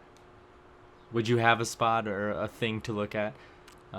Like if you look at. Oh, interesting. So like in the way, like, because when you live in a place, your window is kind of that thing that you look out your window, you watch them all. For me, it just happens to be birds. Birds are kind of my primary entertainment through my window of my room. That's the thing that is just most present and fun to watch. Yeah. Do you have squirrels or something? Or? Yes. Shit ton of squirrels. And they're funny because they hate the cats. When we started letting the cats go in the front yard, they'll yell at them. And then I kind of yell back, like, let him be, like, let it not bother anybody, But it's like they get really bothered. And it's like specifically like one squirrel starts it and he'll like call the others and then they'll all kind of like gang up. And so now they'll even do it. They didn't have a problem with the cats in the balcony until we started taking them outside. Now the balcony freaks them out. So that's kind of the fun there. And then I guess the other one is just with all of the trees. It's just been so fun to see, like, I guess just like on like the more like a larger temporal scale, how different this place is. In the winter, direct view of the river, direct view of that whole park. I get to see how many people are there, what they're doing. But then once now I see nothing. It's completely just how much it covers all your windows, the leaves, the green. Yeah. So that's really cool that I get like two places kind of is what it feels like. The difference in season is gigantic. Yeah, that's not something about my place, really. Yeah, no, we kind of gotta. The roof is either dry or covered in snow. Yeah, it's about the only difference. You do have some nice trees back there, though. Oh, beautiful! Yeah, beautiful big trees, but it doesn't seem to cover the view as much as your place, like you're saying. You know what I mean? Right. I still kind of see the homes in the distance and stuff like that. There's enough gaps, but yeah, really love the trees back here. One of my biggest dreams is a fruit tree. Ugh, dude, our B&B in San Fran was an orange tree. Yes, dude, that's incredible. Dude, we pull in, and our headlights as we come to a stop is just illuminating an orange in the street. Oh my God, it was pretty cool. I mean, it was about the peak of the magic of that B&B though, because we walk in there and it's just a strange vibe, man. It's like this B&B where all like it seems as if nobody lives there even. Sure. Yeah. I'm sure you've experienced plenty of B&Bs in your time. You just like open up like the bathroom cabinet and it's like just like maybe like a shampoo. There's like nothing in it. Yeah, they had like the coffee set up, but there was just like a bucket of powdered creamer. Like they had bought the wrong thing even. Like it was just like strange vibe. And we did meet the host eventually, like the next day, but it was we were happy to get out of there safely eventually. I mean, it was cheap though. $99 for 3 nights in San Francisco. Holy shit. Yeah, man. We had a lot of luck with the B&Bs. A beautiful one in Seattle as well. For about the same price for 2 nights. Yeah. I really liked it. And we had to, just to complete the trip, we had to do one crappy hotel at the very end. But that was it's exactly what I mean. Yeah, we had to do it, We had to get the full road trip experience in. So we stayed in Rawlins, Wyoming on the way back. That was a little bit of it worked out great. It turned out nice, turned out to be fine. But it is a little bit like when you're pulling and you're like, is this the one? It looks fine, doesn't it?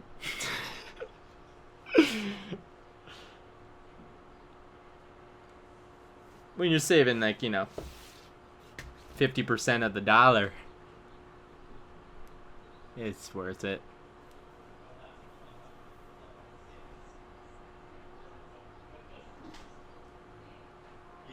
It's fun when you get to save 50% of the dollar.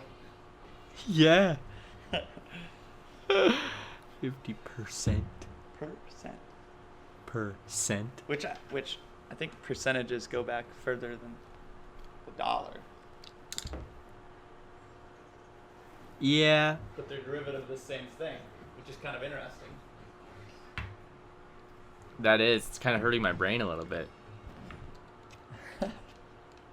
You need another Joe, man. No, I need the sandwich.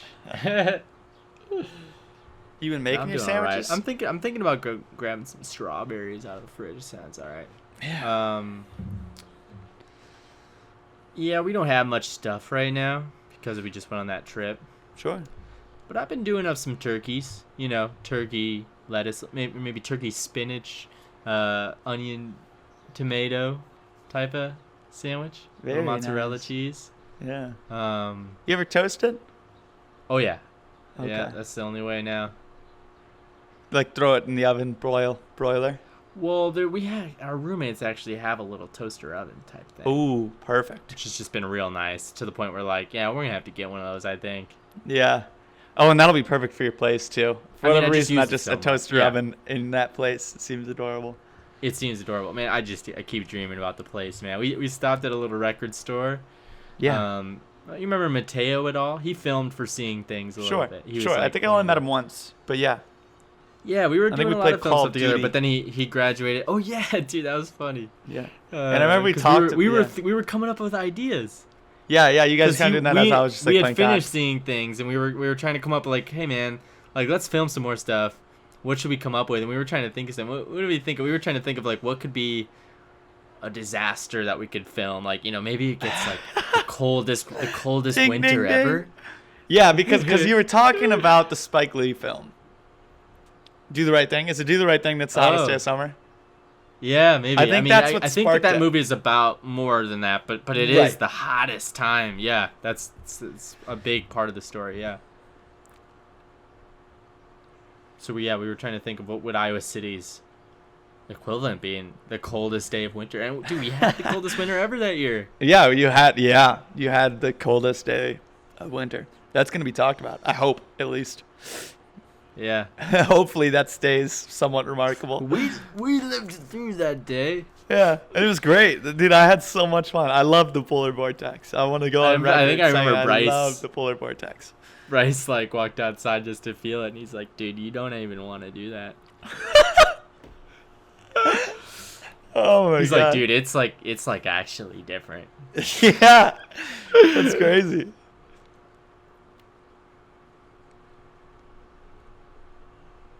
Best But yeah, cocktails that was of my fun. life. So anyways, Mateo ended up. We weren't able to shoot that. He had graduated. He ended going out to San Francisco. He had his sister out there, so he was out and living with her there. And so I didn't even talk to him, you know. But here I am, like I know where he works. Like we could just pop in. That'd be that's fun. funny. And so he worked at this record store and happened to be in this little town, South San Fran, called San Mateo. Oh, funny. So fun. And yeah, we popped in there and the owners, I just kind of was like, hey, is Mateo still working here? And so they turned out he moved back, they said, to Illinois, because he's from Crystal Lake. No shit. Oh, but he's younger, right? Yeah, he's Brennan's grade. He's Brennan's age, so Brandon. that's how I knew. Brendan, Bird. Yeah, no. Yeah. Bird was in a couple of my dreams. I don't remember which ones now, but like it was like 2 in a row or something. Interesting. Mm. But anyways, yeah, so he wasn't there. But yeah, I bought a needle for the a needle head and head shell for the that record player that OK gave me. You remember that at all? Yeah. Mm-hmm. Yeah. So they had needles. That's just more dreams of the new place. Yeah. And so I'm It's really a big curious. record store. It's a big record store. Does you think that'll be hard to do?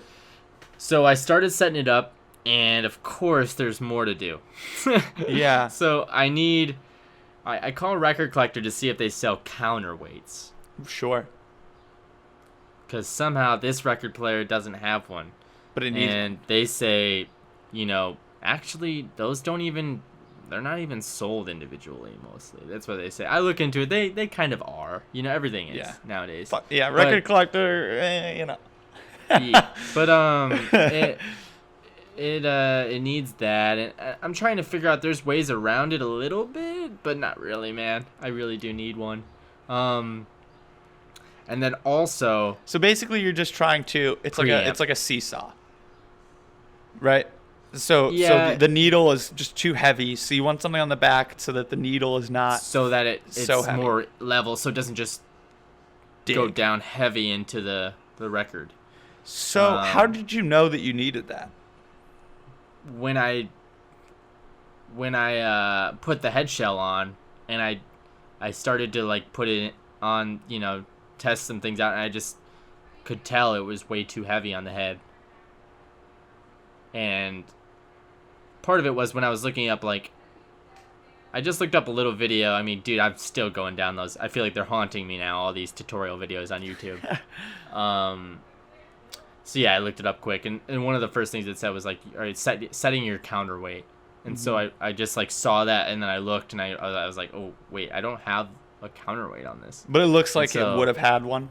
It looks like you can easily just sort of spin one on, and so that's another strange thing about this. So I'm just trying to picture this. Is there like would it like literally? So you said it'd screw in. Yeah, to that little the back weight. of that and thing. So yeah, of course I'm like throwing quarters on the back. That's and stuff. exactly what I was going to ask. Yeah. Yeah, I'm trying, but dude, it's hard to balance it. I even get the tape out, so I was thinking about like just taping some things on, you know. But it just was kind of tedious and difficult to balance things on there. And then there's also this other little lever that almost makes me believe that I can because I can like higher and lower the knob. While there's like this little like thing that swivels out and you rest like near the back where the weight would be, where you rest the whole arm on, you know, and that piece can be lowered and higher. So I was kind of almost figuring out ways where I feel like maybe this could work without a counterweight, you know, like because I've got it resting on the back, kind of on this thing that swivels out. And I can lower that or higher it, so I higher it to the point of which it's barely touching the record, you know? And I'm testing this, and it kind of seems to be working. But then there's this, of course, another layer of things I need, which is the preamp, because the sound is so muffled and quiet. I need to get, you know, that thing that you have where you plug that red-white cord into, and then you plug another red-white aux cord out of. Mm-hmm. So I need that as well. Yeah. But there's a possibility that if I just get that this could maybe work without a counterweight. That's what I wonder too. Put more time into taping quarters on the back. Yeah. But, we'll see, man. We'll see. But it's overall like I'm getting ahead of it. I feel like this is mostly for the next place. You know. Sure. Yeah. I'm excited about it. Yeah. Getting a speakered system for the records. You know. Sure. I love my little player. I really do. I really think it does achieve a lot for what it is. But Elly definitely wants the speaker system for the records she listens to, you know? Those loud punk ones and such. You need the... Well, and then that just puts your other one, you know, closer to the bed or something. Yeah, or like in the bathroom. Or through the shower the or something? Yeah. Yeah, Kitchen, that's what I was thinking. Beautiful. Kitchen.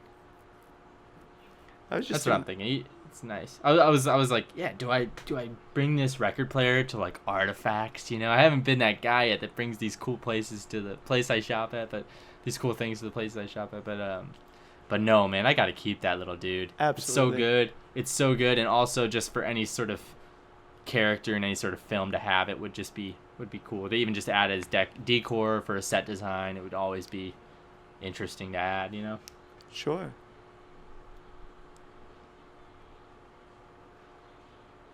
So is there anything you want to do at your house before, you know, the time's up? That's a good question. Cook up some Double R Joe for Evan Bryce. I've been talking to Bryce about it. You know, the other day, actually, his parents left. And so we were potentially... I was like, man, we could just go. Wait, so they just had like left the house? Yeah, they were going to visit, you know, maybe their cousins. I don't fucking know. So they get back and he's gone. That's what we were thinking. I think it's the perfect crime. I think so too, dude. So he's sounding more and more open to it. It's hard to say though, like when push comes to shove. That's just what time will do, you know. It's just getting to him. Well, I think it's also just that they keep doing more and more, but he's not allowed to. Yeah, it's like so they're hanging tough, out with all man. their friends and shit. That's so tough, dude. I feel it. It's tough. I mean, the thing is, at this point, I almost am thinking I should maybe quarantine for like 14 days after that trip. Yeah. I mean, if I get tested, that might make me feel more comfortable with just like attacking this. Because, dude, I want to attack it faster than anybody else, you know? I really do. Yeah. But I might be popping on a little trip, too. That's kind of... So after this, I'm gonna go over to Chris's and we're gonna take apart our bikes. Not take apart, just like tinker. He just bought a new little Harley. It's fucking sweet, dude. It looks really cool, but it has like, we rode yesterday and it doesn't really like have any suspension. So it's just his lower back was taking the whole thing. But then we're talking about maybe going down to like, I think like the Nashville area is what they picked. Just because, you know, we've been talking west the whole time. But then Luke just got back. He's been in Montana, like living in Montana. Okay. Yeah, that's the last couple months. Yeah. But then, and then he came back and then he went to a bachelor party in Arizona. So he's kind of like, dude, like. So he's wested out. Yeah, he's like, yeah, he's been around all of it the last few months. Yeah. So like, all right, well, we go south, you know.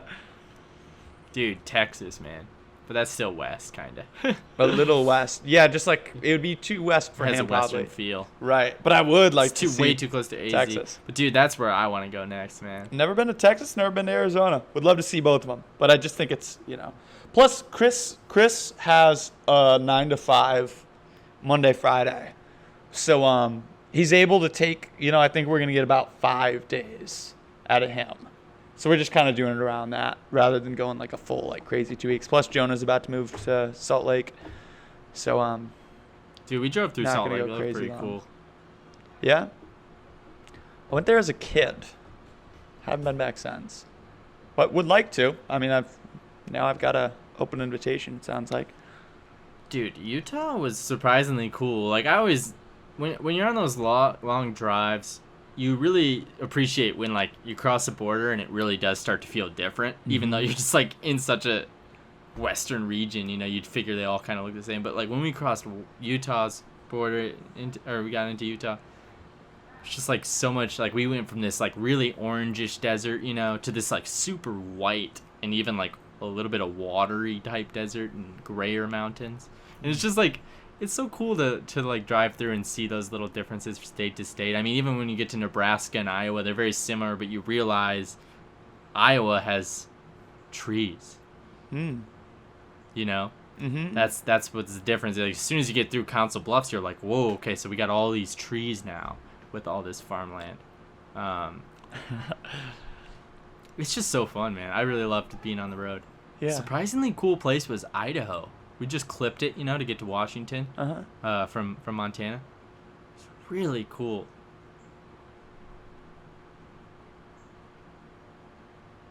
Nashville, though, huh? I think so, yeah. I mean, it wasn't my pick, you know, having just gone somewhat recently. But, like, I'm also just like, dude, I'll go anywhere, you know? Yeah. You could show them the cellar. Yeah, I would love to. Stay at the same hostel. I recommend, yeah, I pitched that too. But we'll probably, with 4 of us, a hotel probably makes more sense. Yeah. But I just love hostels. Yeah, man. It's quite the experience. Shit, American I might hostel. be aging out. I don't think they really give a shit. Wait, are you supposed to be younger? I think traditionally, but I don't think a lot of places actually care. When I really think about it, I think... 'cause we saw... Yeah. We were with that... Yeah. We were with Homeboy, who was... Dude, what a guy. I still occasionally use some of his quotes. Hey, Shaq, good game. Oh my god. Dude. Holding the popsicle over his head. The banana. It's just anything he had. Yeah. What is this, an audience or an oil painting? Oh my Bro, gosh, you just came I up to forgot me about and that. started performing. Like, I didn't ask for this. Yeah. I never said I was an audience, bro. We're not. We're not. Neither, really. We're just having a human conversation, actually. Yeah. Yeah. Love that guy. We're just Good friend. Love him. Yeah. I hope he's doing well. I hope his demons are keeping him company at night. Yeah. Oh, dear God. Your bed was use right that one. above If I ever go back to open mic, I gotta use that. Is this an audience or an oil painting? Or just tell the story of that man. Yeah. We get to the top of the stairs and you just smell that burnt battery. You walk in the room, his phone exploded. Dude, it just fucking blew up, dude. It was crazy, man. It was like, phone, dude. My phone blew up, Fucking dude. exploded. Dude, exploded, dude. Right in the street, dude. You smell it? He's just got like busted up like cigarettes all over his bed sheets. Oh my god, it's just full of just tobacco. Just tobacco guts. Yeah, Jesus Christ. Oh my gosh, it was everywhere. And the rest of the room was just perfect. Yeah. Oh man, I gotta clean this up, man. Oh. So what's up? What are you guys up to? Dude, that maid just threw away like $1,000 of mine. So what was he saying about that? Oh my gosh. He had a bag that had something in it, and then he found the bag in the trash, but his valuables were gone. He had his guitar too, man. Something happened to his guitar, didn't it? Well, I think it was jewelry that got thrown away, but Okay. Because he was able to make a couple bucks that one night playing his guitar. yeah. Yeah, I mean that's what he was doing, right? He was living in the hostel playing guitar in the streets. Yeah, because that one day he came back with a shit ton of groceries. Yeah. I think while we were playing Vacation. Or what the fuck was that game called? Wait, that wasn't Vacation. Simplicity. Simplicity. Dude. That game was big laughs. Yeah. Didn't we try and get him to play with us or something too? Probably. I don't know. It's hard to say. He definitely came over. Dude, when he showed you 10 minutes of South Park on his phone. Oh my god, yeah, that was so awkward. Just the longest video. Dude, the check whole this out. episode. And he's dying and just like looking at you like, dude, Yeah. why aren't you laughing harder? I remember I was just like, I just had a few feet. I was a few feet away from getting wrapped in. So I just got to like watch you get sucked in. Repeating the things or saying them as they were saying or saying them before they were saying it. Repeating it. Maybe I'll see him. Maybe you will, man. You really will. Keep your eye on those street guitars. Maybe he's just getting back from Hawaii again. Yeah, that's true. Lost all his clothes. But yeah, so I mean that's the tentative plan. I don't know if it's gonna happen. We came up with it last night. But you're thinking about maybe starting it today? No, we're just gonna go over and like look at everybody's bikes. You know, just make a couple changes. Alright. We just all kind of just if anybody needs an oil change, I need to get these little rubber boot things swapped or at least patched or something. Just making sure everything's gonna get there. Yeah, just starting to get prepped for a ride and then also finalizing your destination. Yeah, exactly. Figure out a route.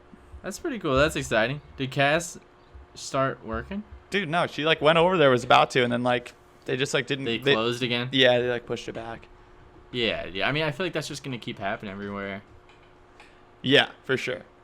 I mean, just because we are. It's also like you said, Ames is having its moment. I mean, yeah, like Iowa's having its moment in general, and it's sort of what we talked about. Is like, well, we kind of had to figure we're all going to get it, and for some reason we almost thought it was over before we had all gotten it. Yeah, before like any of us had gotten it. Yeah, and there was these ideas that maybe it would just miss Iowa, but no, it's gonna make its way through everywhere. And until there's a vaccine, plan on getting it eventually. And so, yeah, so she didn't social call. I was curious, so she didn't start up yet. No, which is a damn shame. Because I've been reading my cocktail book a little bit, and I'm ready for a good drink. I don't know the last, like... cut out there. I've been reading just, like, my cocktail book, and just ready for a really good drink. I really can't recall the last time I've had just, like, a really good drink. Yeah, that does sound good, man. I might have to pick up some stuff for an aviation or something. Make something at home. Or if we hit the road, I'm sure I could find a cocktail joint. Yeah, maybe. There's one good spot names, but I don't know if it's it's like that. They call it a speakeasy. It's only open, Thursday, Friday, and it's in like the cooler of a liquor store. You go through the cooler. But so I'm guessing they're not open.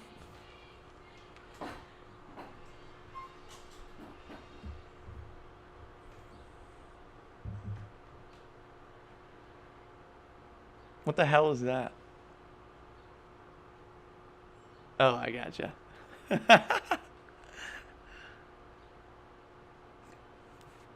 Gotcha.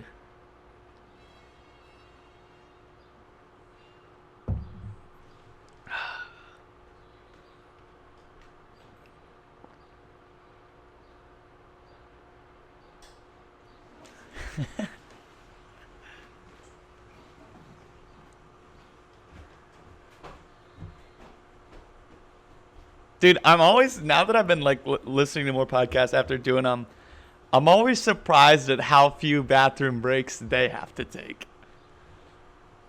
Like if I'm watching Joe Rogan, occasionally his guest will go, and then sometimes he'll go right after him.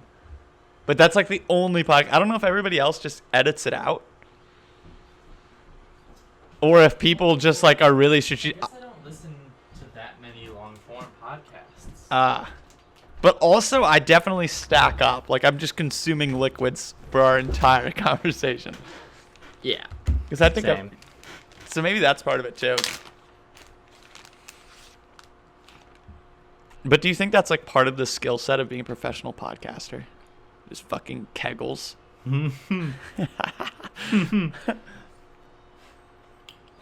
No. You load up on liquids the day before, and then none the day of.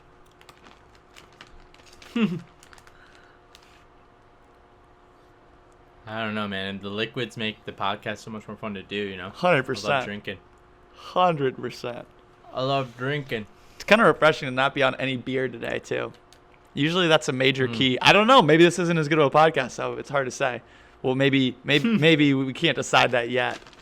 But just there are sometimes, especially like if we have a real trip of a conversation for 3 fucking hours, and I had a couple of beers, then I get off and it's like 5. And I'm like, well, what to do?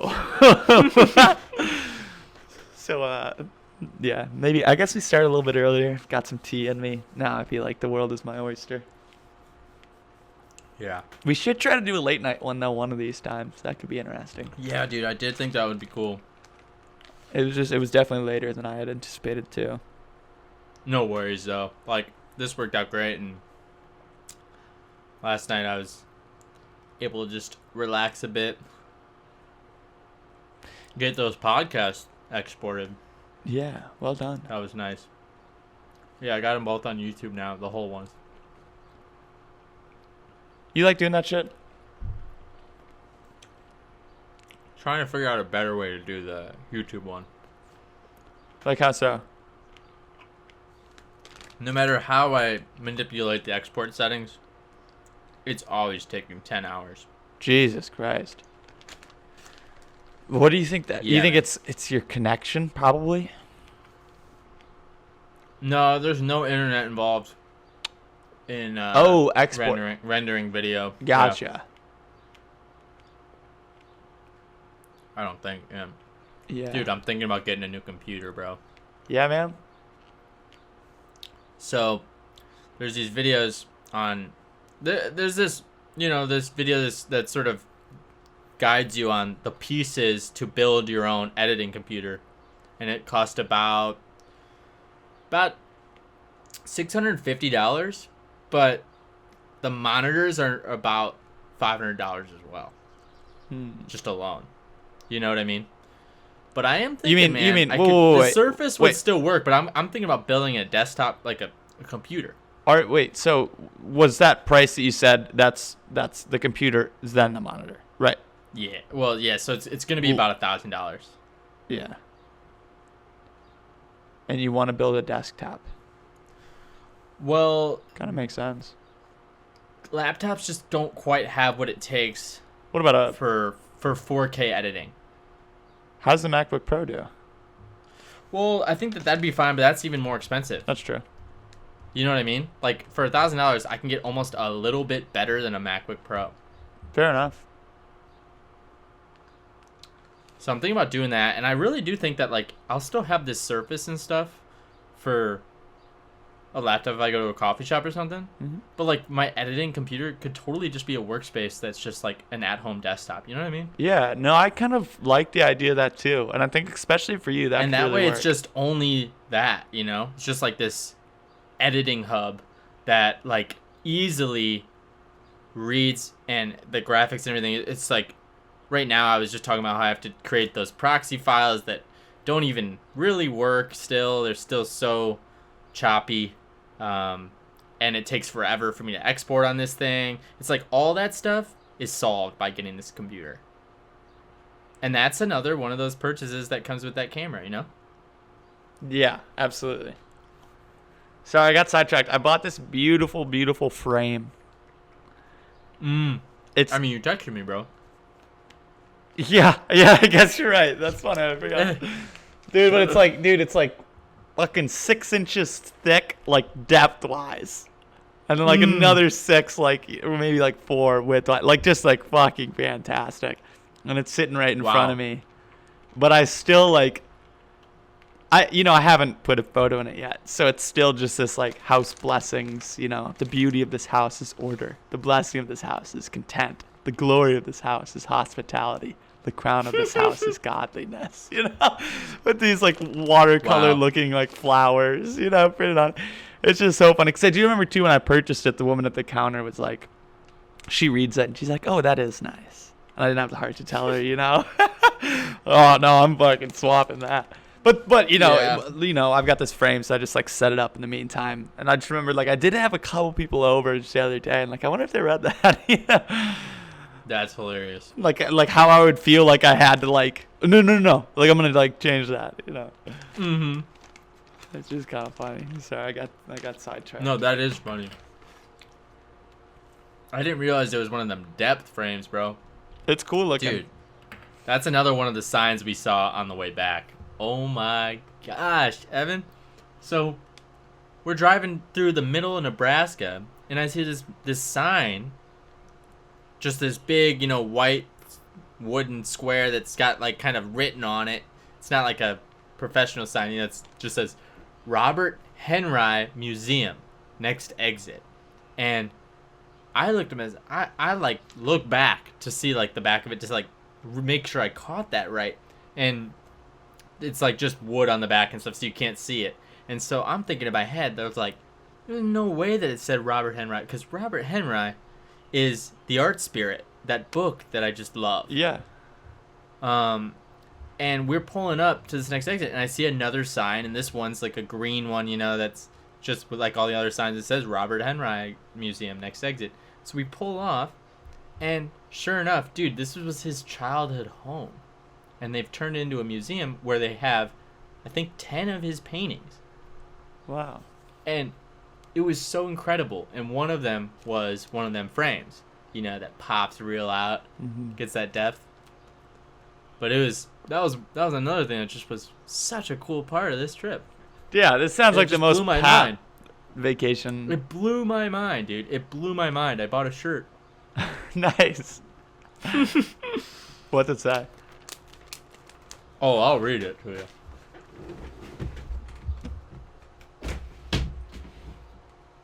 So it's just got like the Robert Henry Museum written on the front, and then on the back it says, I am interested in art as a means of living a I am interested in art as a means of living a life, not as a means of making a living.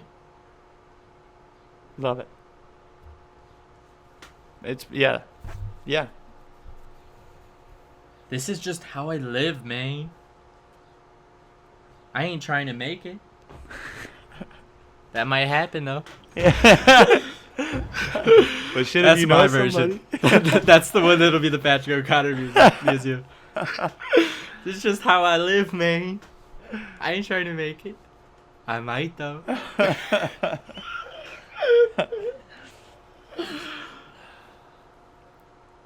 Dude, it was really cool to see those paintings up close, man.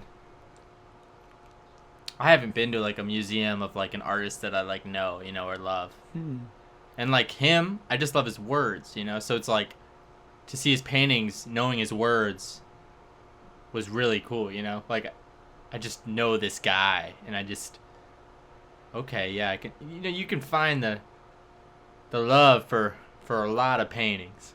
So it wasn't hard to love the paintings. But it was easier to really love him knowing who he was. And there was cool, like, a little letter to the woman that put the book together, the art spirit, because he didn't like put the book. It was just a series of letters and such to his students.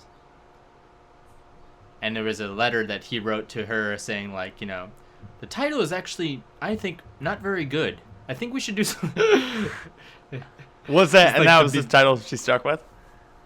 No, so the first title. So I'll read you like just a piece of this little letter because I took a picture of it. I just found it really funny because it's just like the early stages of a project. You know, it's like it's so funny to read like moments of that. He also was saying stuff like,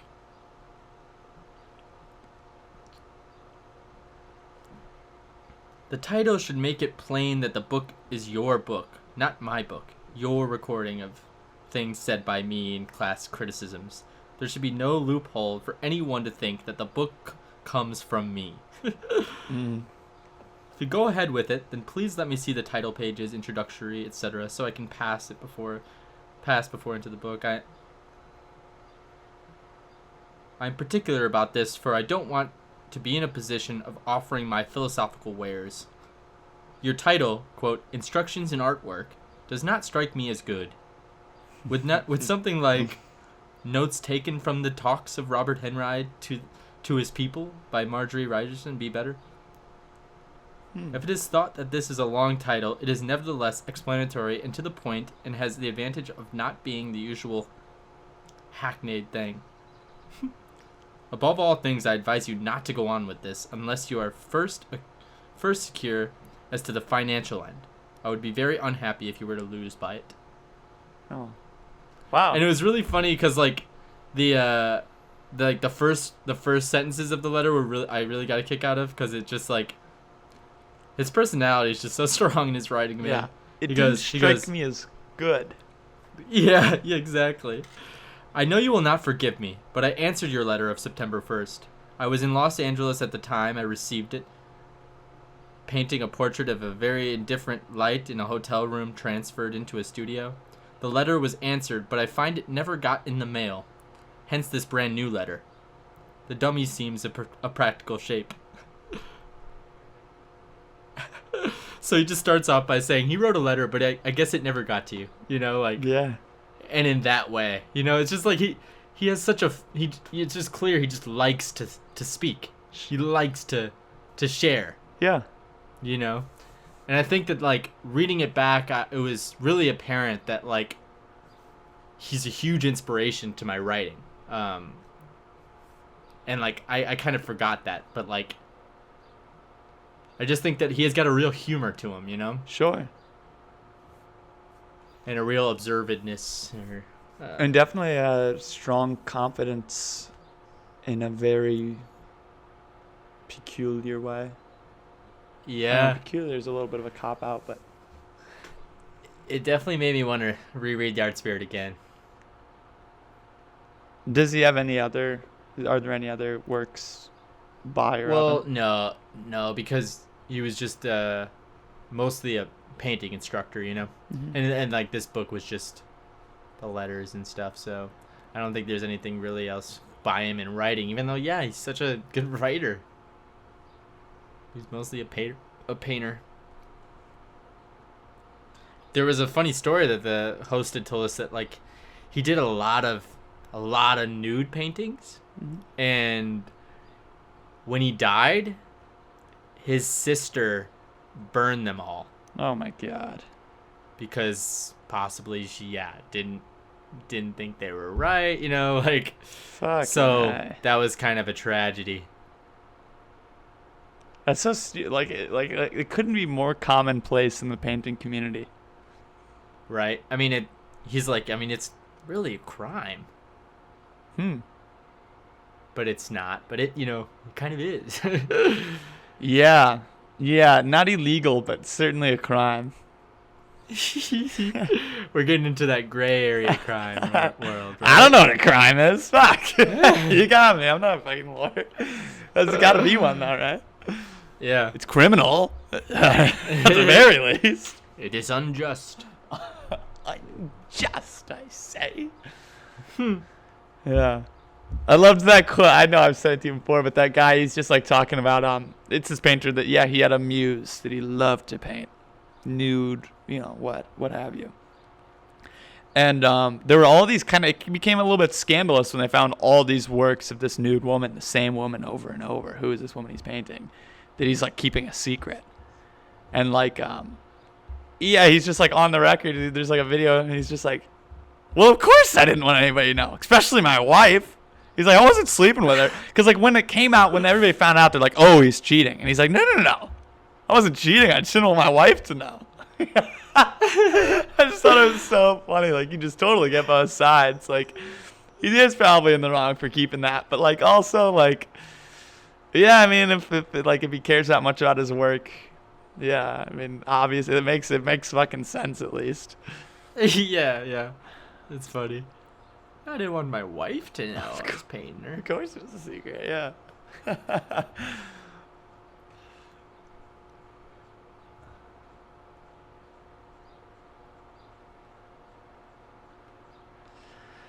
Well, man, I think my tea's wearing off.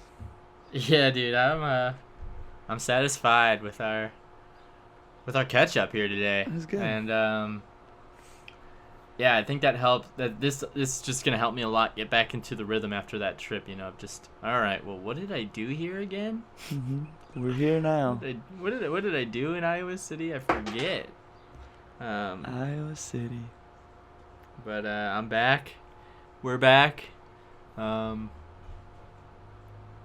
we'll be in touch. Hopefully you have a nice trip down to the Nash, man. Yeah, thank you. And if that doesn't pan out, I don't know. I mean, I know you would talk about self-quarantine and such, but we'll be in touch if that comes up. I think we could still do it. I mean, like we would just like have to keep our distance and stuff, Well, right. I mean, if you're talking about, because I think that like ultimately, if we don't go in the same car, if we don't hang out necessarily in a small room, we'll probably be all right. Yeah. And we're probably not the highest of risk if we were to ever get it. So yeah, there's all that stuff that goes into it. But we'll have to be careful. But keep me posted. Word, love it. Sounds good, dude. Brother Maine. Yeah. Have a good one, brother. You too. All right. Peace out. Peace.